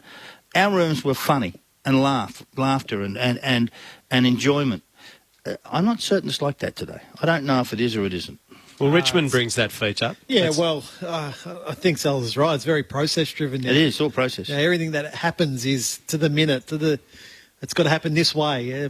People have got to stand there. It's also reflective of a very professional game to what it was back to the grand final even we're focusing is it better? on. Let me ask you, is it better? But the problem is the question I'm putting. I know that. The thing is, Clint, it's still a game. Yeah. It's a game. And it brings people together, and we've got to continue to do that. Yeah. We can't make... We put players on such a high pedestal now that, like Sellers is saying, you have no touch points with them really anymore. Sheeds, we used to train at 4:30 on our training nights, so kids could come after school with their parents to watch the game and get an autograph or have a photo or come and have a kick on the ground. And we can't lose the human side of it. We were talking to Ted Potter last week. Former Collingwood player, and he's talking about being a school teacher, and so there are these points of connection with the average person that they had week to week. Kevin Sheedy, the plumber, and all those players had meaningful employment during the week, which meant that they were having normal interactions with people outside the football club. It's balance. There's some balance in your life. You actually go to work like a normal human, and then you go to the footy club for relief because it was training, and you'd work hard, and you feel good about yourself after it. And what do they do now? They just go to training, and then they look at their social media, and they blow themselves up in some ways. Some people can cope, and some can't. And one of the problems today is that there's no balance to their game. The whole thing is football. I just don't get why you need to spend a whole week on football. It's a very different set of circumstances and an environment in which the game is played at the moment. But we love taking you back down memory lane on Vintage Grandstand. And today, the 1973 VFL Grand Final. We're at three-quarter time. Richmond's leading the game by 38 points over Carlton. The Blues do make a bit of a charge early in the final term, so stick around. We'll bring you the ABC call of the final term, and then the great Francis Bourke is going to join us on Vintage Grandstand. So let's go back to the ABC radio call with Peter Ewan, Peter Booth, Dick Mason and Tony Ongarello. Carlton have the ball. Duel, the short pass to Jones, but it's interrupted by Bartlett. Bartlett sends the long bomb forward. He's downed after he delivers the ball. Picked up by Brian Walsh of Carlton. Up towards centre-half forward it goes. Nichols in front. Can't hold on to the mark. Walls it is who kicks the ball and kicks it high, and it's going in for a behind. Post. One goal forward to Robbie Walls. And the score, Richmond 15-11, 101. Carlton 9-11, 65. And they've been playing for 3 minutes now in this final term of football for 73. Different 6 goals in favour of the Tigers. Dick Clay boots out towards the half-back flank on the outer side. Behind Jones, couldn't mark it, but he's well scouted for by Brian Quirk towards the forward pocket for the Carlton side. Gary Crane trying to break clear, which he does. Great play, Crane. Screws for goal. Nichols will shove it through. It's a goal.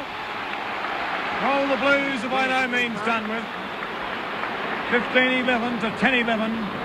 Richmond's lead is 5 straight goals. Fair sort of a player, Gary Crane.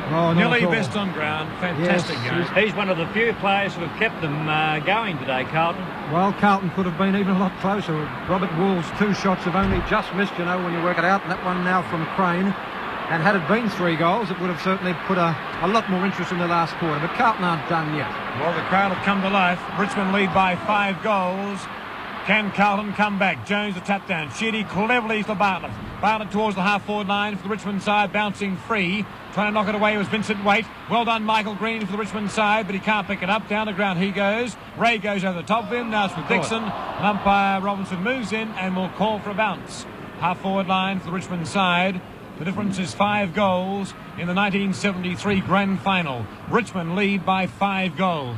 But Carlton are not done with by any means. They can fight back. 5 goals is nothing in a grand final. Umpire Robinson moving in again to call for another bounce. Richmond still in attack. Half-forward line favouring the members' side. Jones taps down. Taken by Crosswell. Bad kick up towards Bartlett. Sproul it is, traps the ball. Handball to Bartlett. He loses possession. Grabbed by Dixon, and Bartlett's free kick on the wing on the members' side. Right below us here at the MCG. Kick number 22 to Bartlett. Thought about a hand pass, decided to go for a kick, and it's a bad one in towards the pocket. And the mark taken by Vin Waite, who was blinded momentarily and did well to get both hands to the ball. Flanks it wide, up towards the centre of the ground, looking for Davis. And Wood fell for the old lever trick. Davis comes to it. It's retarded slightly, got a handball away, comes back to it brilliantly. Looking for Robert Walls. Punched away by Clay. Here's a chance now for Carlton. Picked up by Roberts. He dropped the ball, was caught with it. Carlton grabbed too high, and it's going to be a free kick about 55 or 60 metres out from goal. Brian Quirk will put it right down to the 9 by 7 metre area. It used to be a beautiful kick of the ball about 10 years ago when he first came to Carlton. Brian Quirk now. A drop punt. It's going to land about 12, 15 metres out. Richmond there could have marked it. Robert Walls. He thumped it through. It's only 4 goals the difference. Goal number 2 to Robbie Walls. What's wrong with the Richmond defence? 2 Richmond players up, no talking, punched the ball away, which was quite ridiculous. They had it on their own. Let's check the grand final scoreboard at the 6-minute mark. It's Richmond 15-11, 101. Carlton 11-11, 77. And Surge is getting some circulation back in those veins. That's Carlton get within 4 goals of Richmond in the big grand final. Well, it's anybody's game. There's no doubts about that. 6 minutes of play in the final quarter. Gary Crane takes the ball from the centre circle. A hand pass by Sheedy, however, sets Richmond going. Taken by Ray. A long kick by Ray. Up towards Balme. Punched away by Carlton. Down towards Hart. He's beautifully caught. Holding the ball.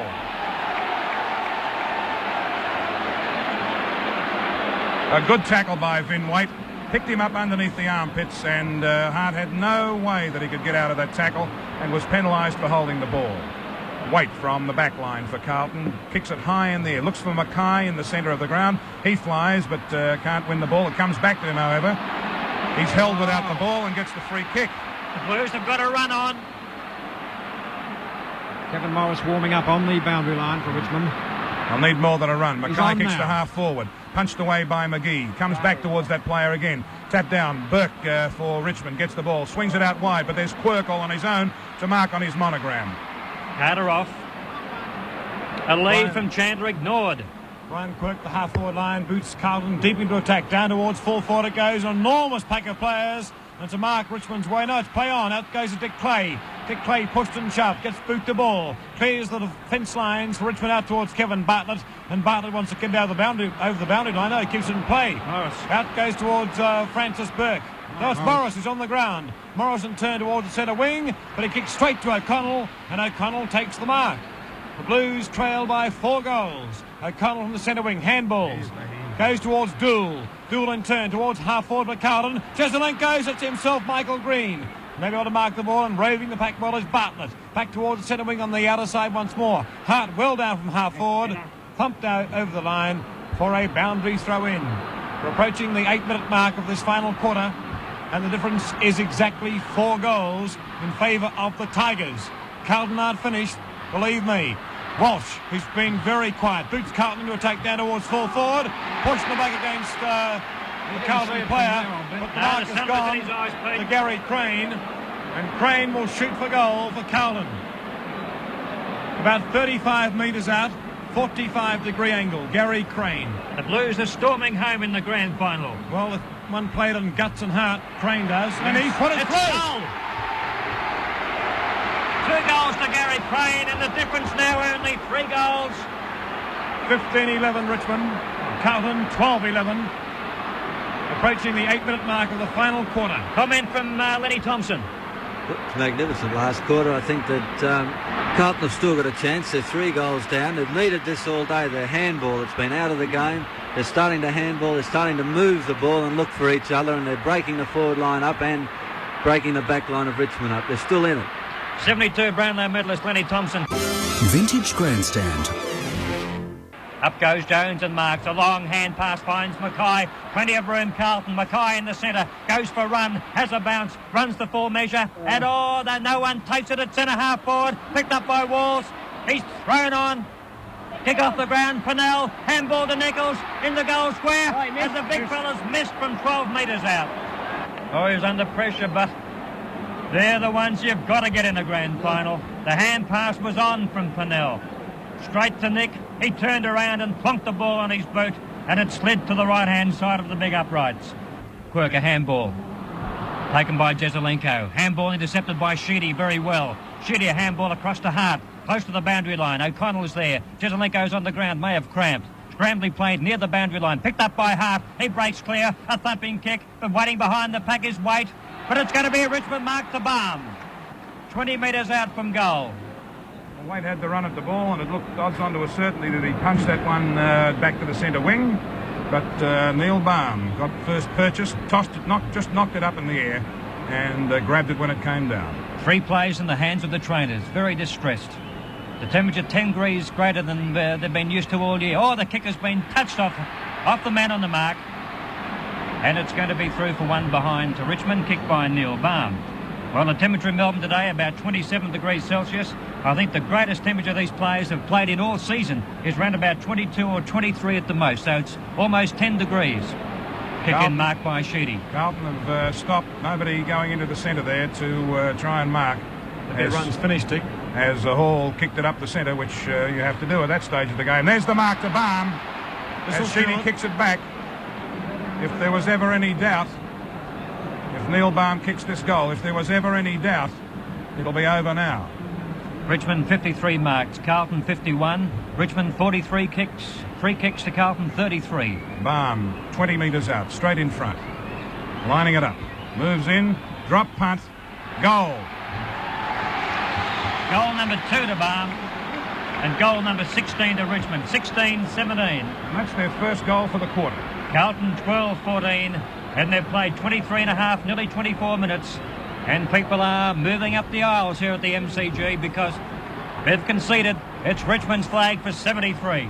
On ABC Radio and ABC Grandstand Digital. This is Vintage Grandstand. While they all wait for it, Sproul pounces on the ball, thumps it towards goal. Mike Green off his hand, Stewart, and he's just dribbled it through for a behind. 3 goals, 1 to Ian Stewart. 16-18, 114 Richmond. Carlton 12-14, 86, and 73 is the year of the Tiger.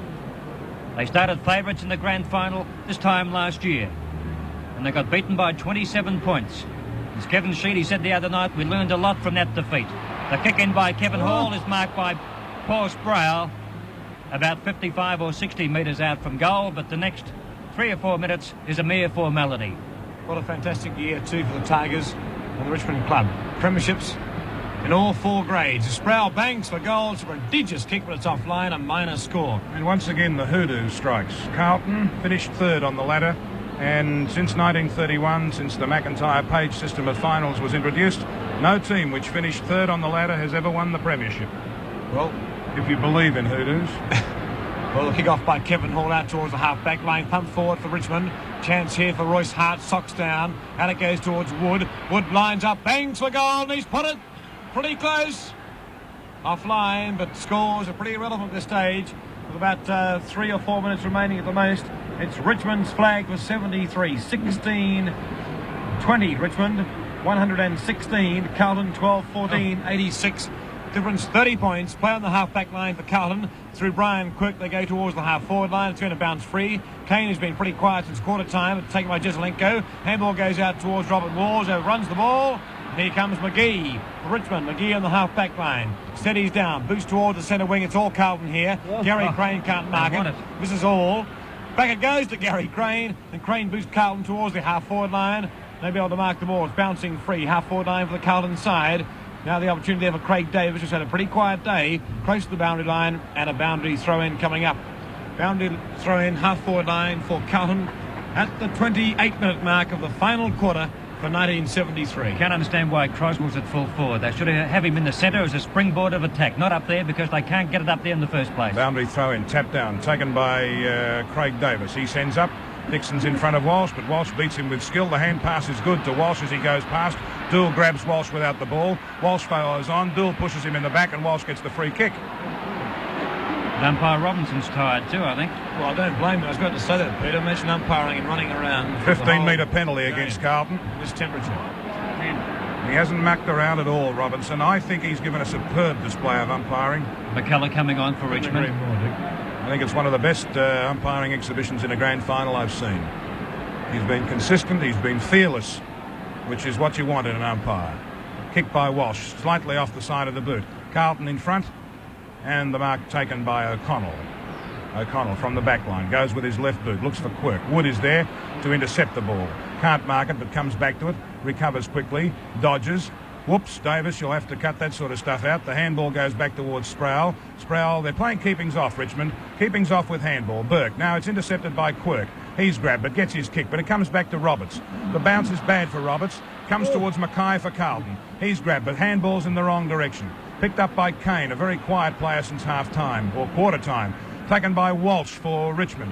Dool spills a mark, uncharacteristically. He kicks long to the unguarded Jezelenko. A score coming up for Carlton as Jezelenko goes long. He kicks it up. A chance there for Clay, and Clay holds up and takes the big saving mark. Dick Clay, the impeccable Richmond fullback, kicks it out towards Fowler, who gave him the lead. Fowler marks running the same way as the ball. Takes his kick and kicks it long, and it's a chance for Morris and Sheedy. Sheedy gets a thick air, but concentrates on the football. Takes his kick and sends it up once again towards Ray. Michael Green has the chance for the Tigers. Swings round and handballs long with his right hand to Royce Hart. In trouble, Royce Hart. There's the siren, and Richmond are premiers for 1973.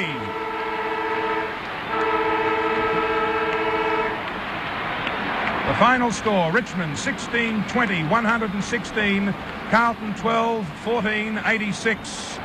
We'll give the goal kickers in just a moment. Tommy Hafey hasn't come down. Here he comes now under the ground. The Richmond coach, Tommy Hafey, never cracks it for a smile, as we said at three-quarter time.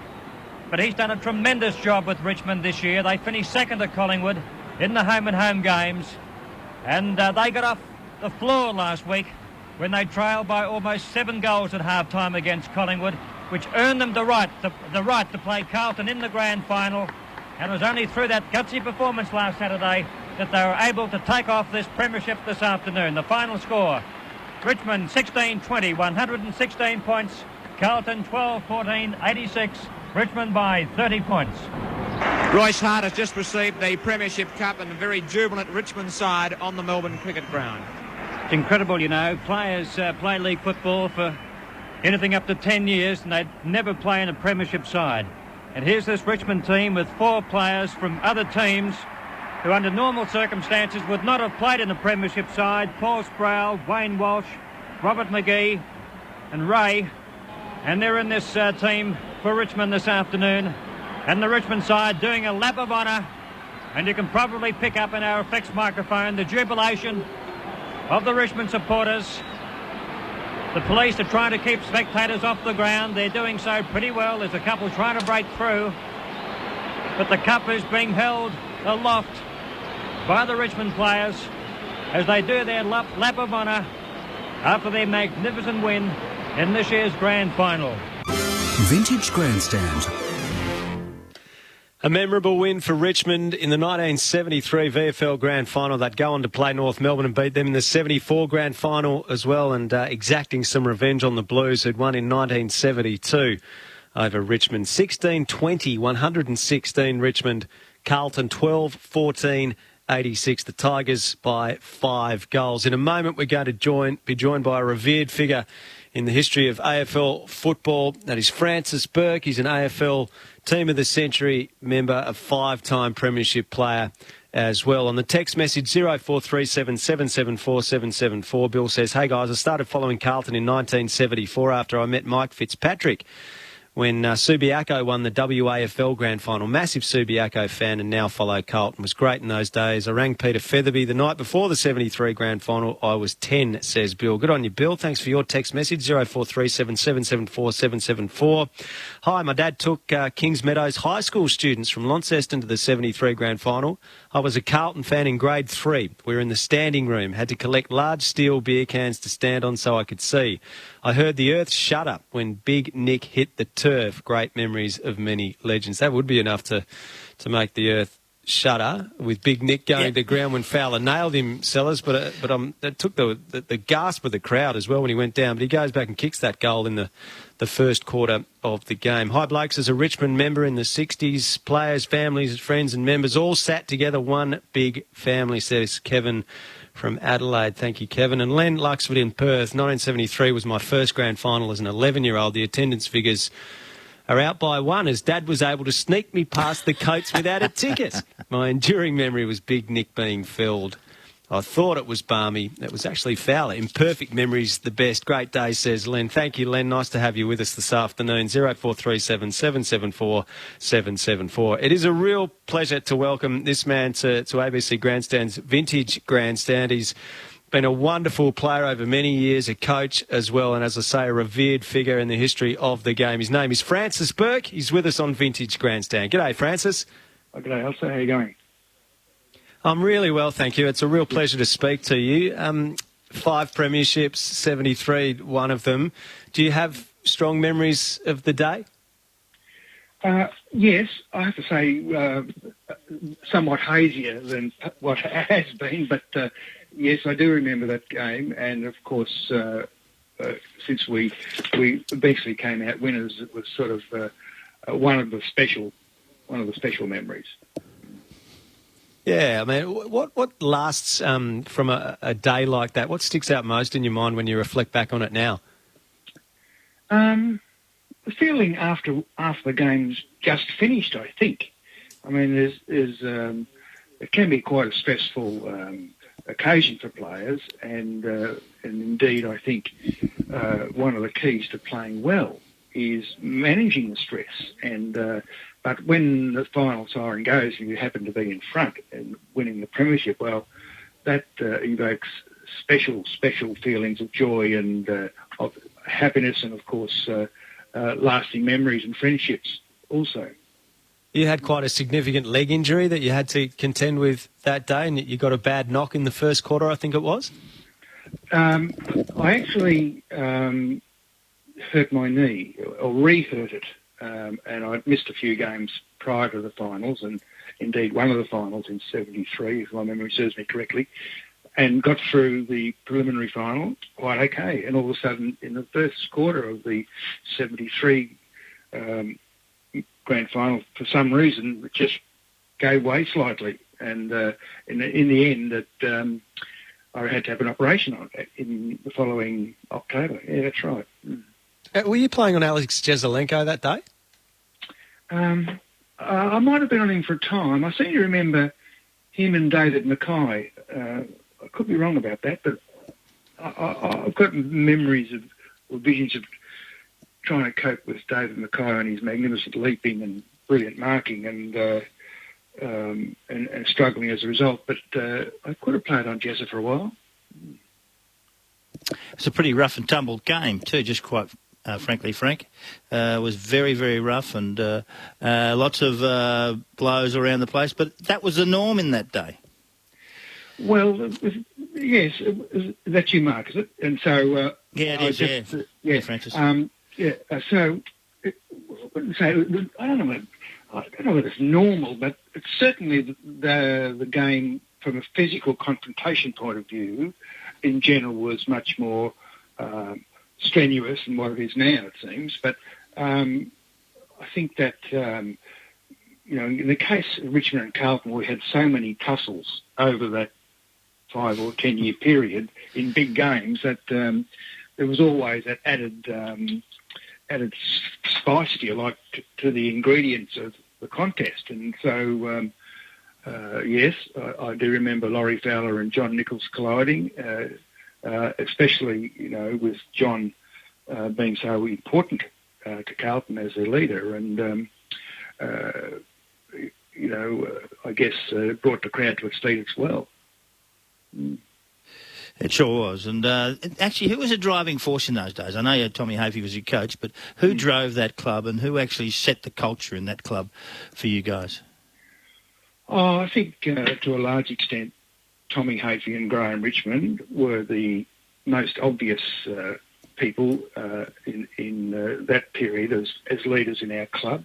But I think that also, Tommy was fantastic in getting all the players, whether they were super committed or super fanatical or more relaxed or with various temperaments, able to get their shoulders to the wheel and do the training and all that sort of stuff. And but certainly Tommy was sort of the leader, and Graham assembled the troops, I suppose, is one way I could describe it.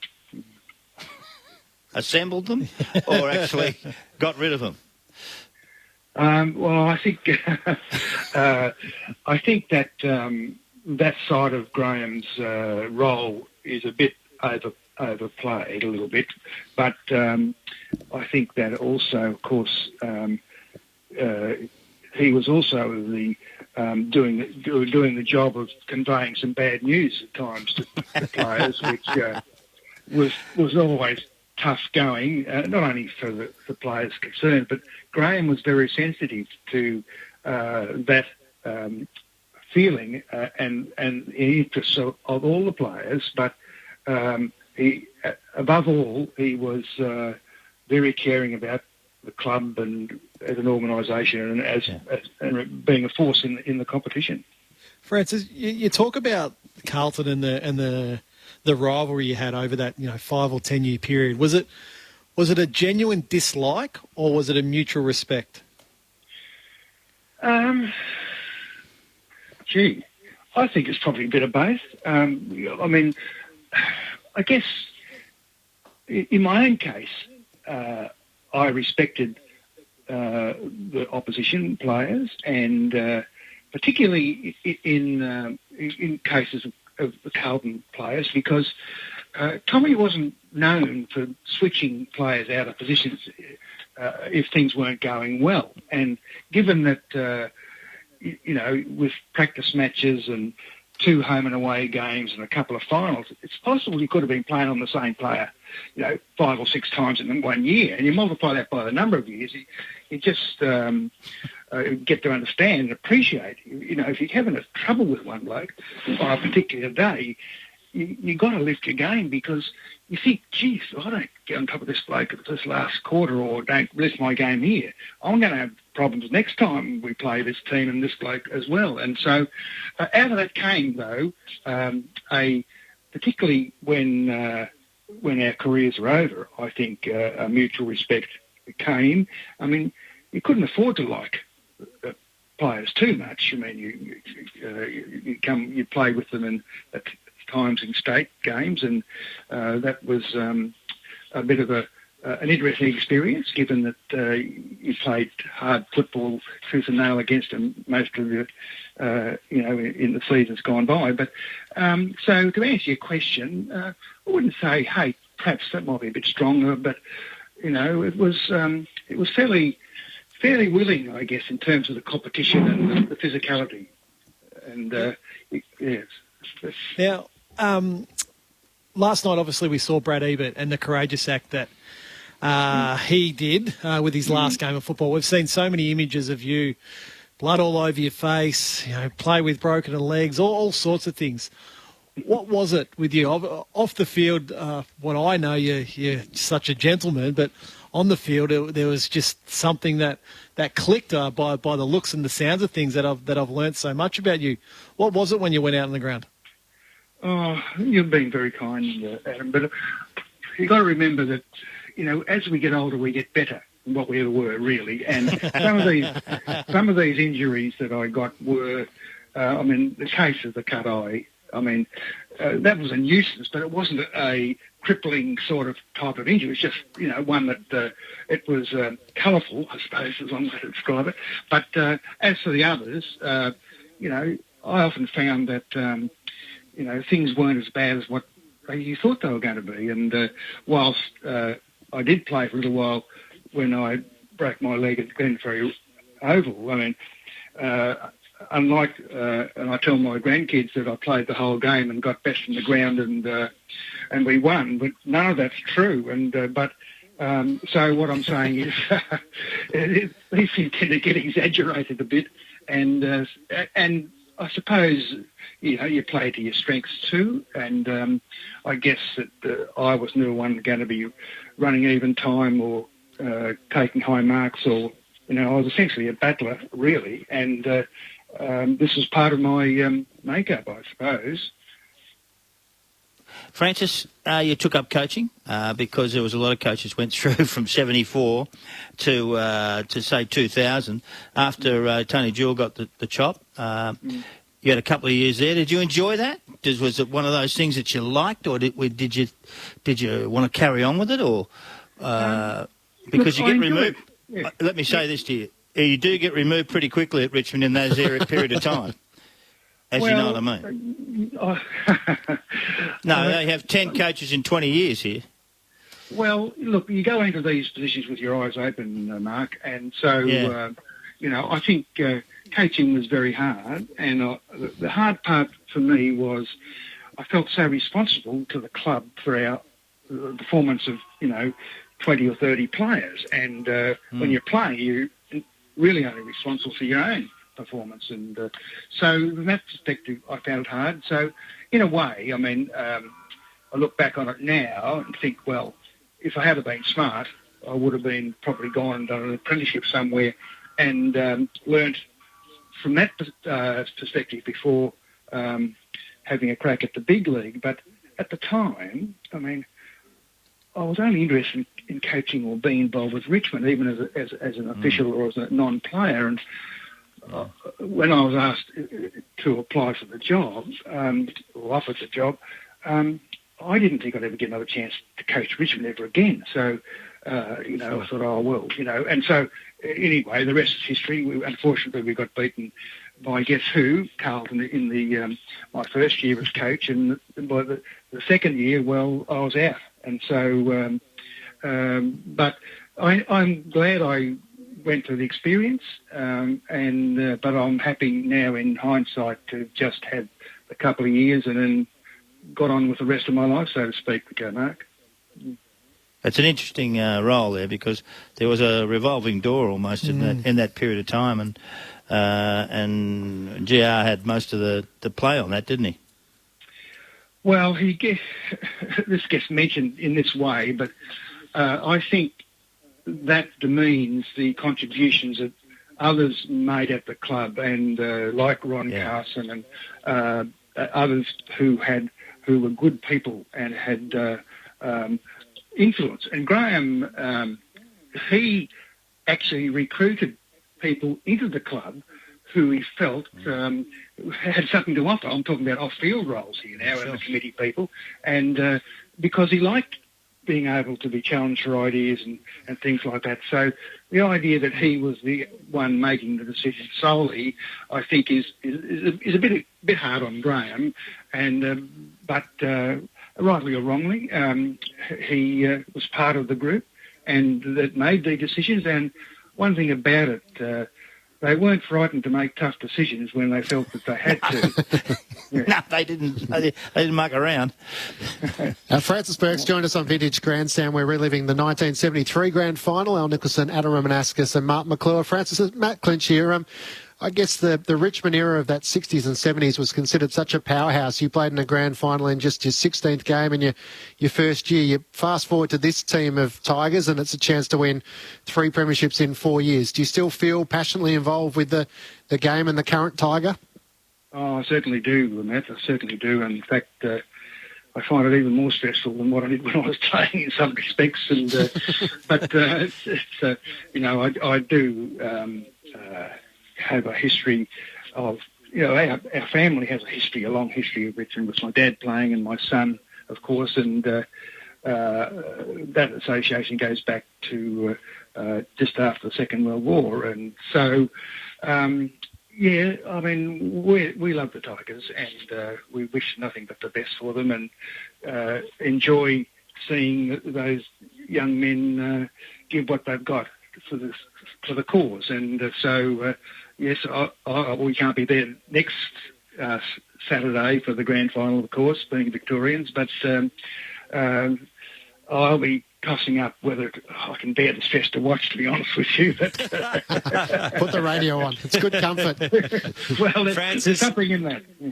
Really appreciate talking to you today. It's a real honour speaking with you. You've had you made a huge contribution to the game, and wonderful to hear that you feel so deeply connected to it still. Thanks for your time on Vintage Grandstand today. Oh, you're welcome, Matt. You're welcome. In fact, it's nice to be part of it all with the Tigers going into another grand final.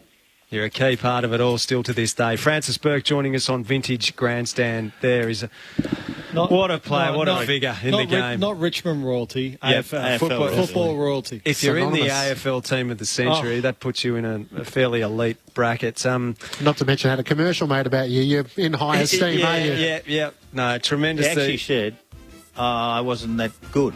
I go, really? Hang on a minute, Francis. Hang on a minute. And I wasn't that tough? Don't let the truth get in the way of a good That's story. how humble the man is. Hope you've enjoyed the afternoon with us on Vintage Grandstand. Corbin Middlemass, Tony Armstrong are coming up next. They're going to bring you the build-up to tonight's second preliminary final between Geelong and Brisbane. Chris Johnson, 3-time Brisbane Premiership player, will be with them as well. So stick around. More Grandstand next.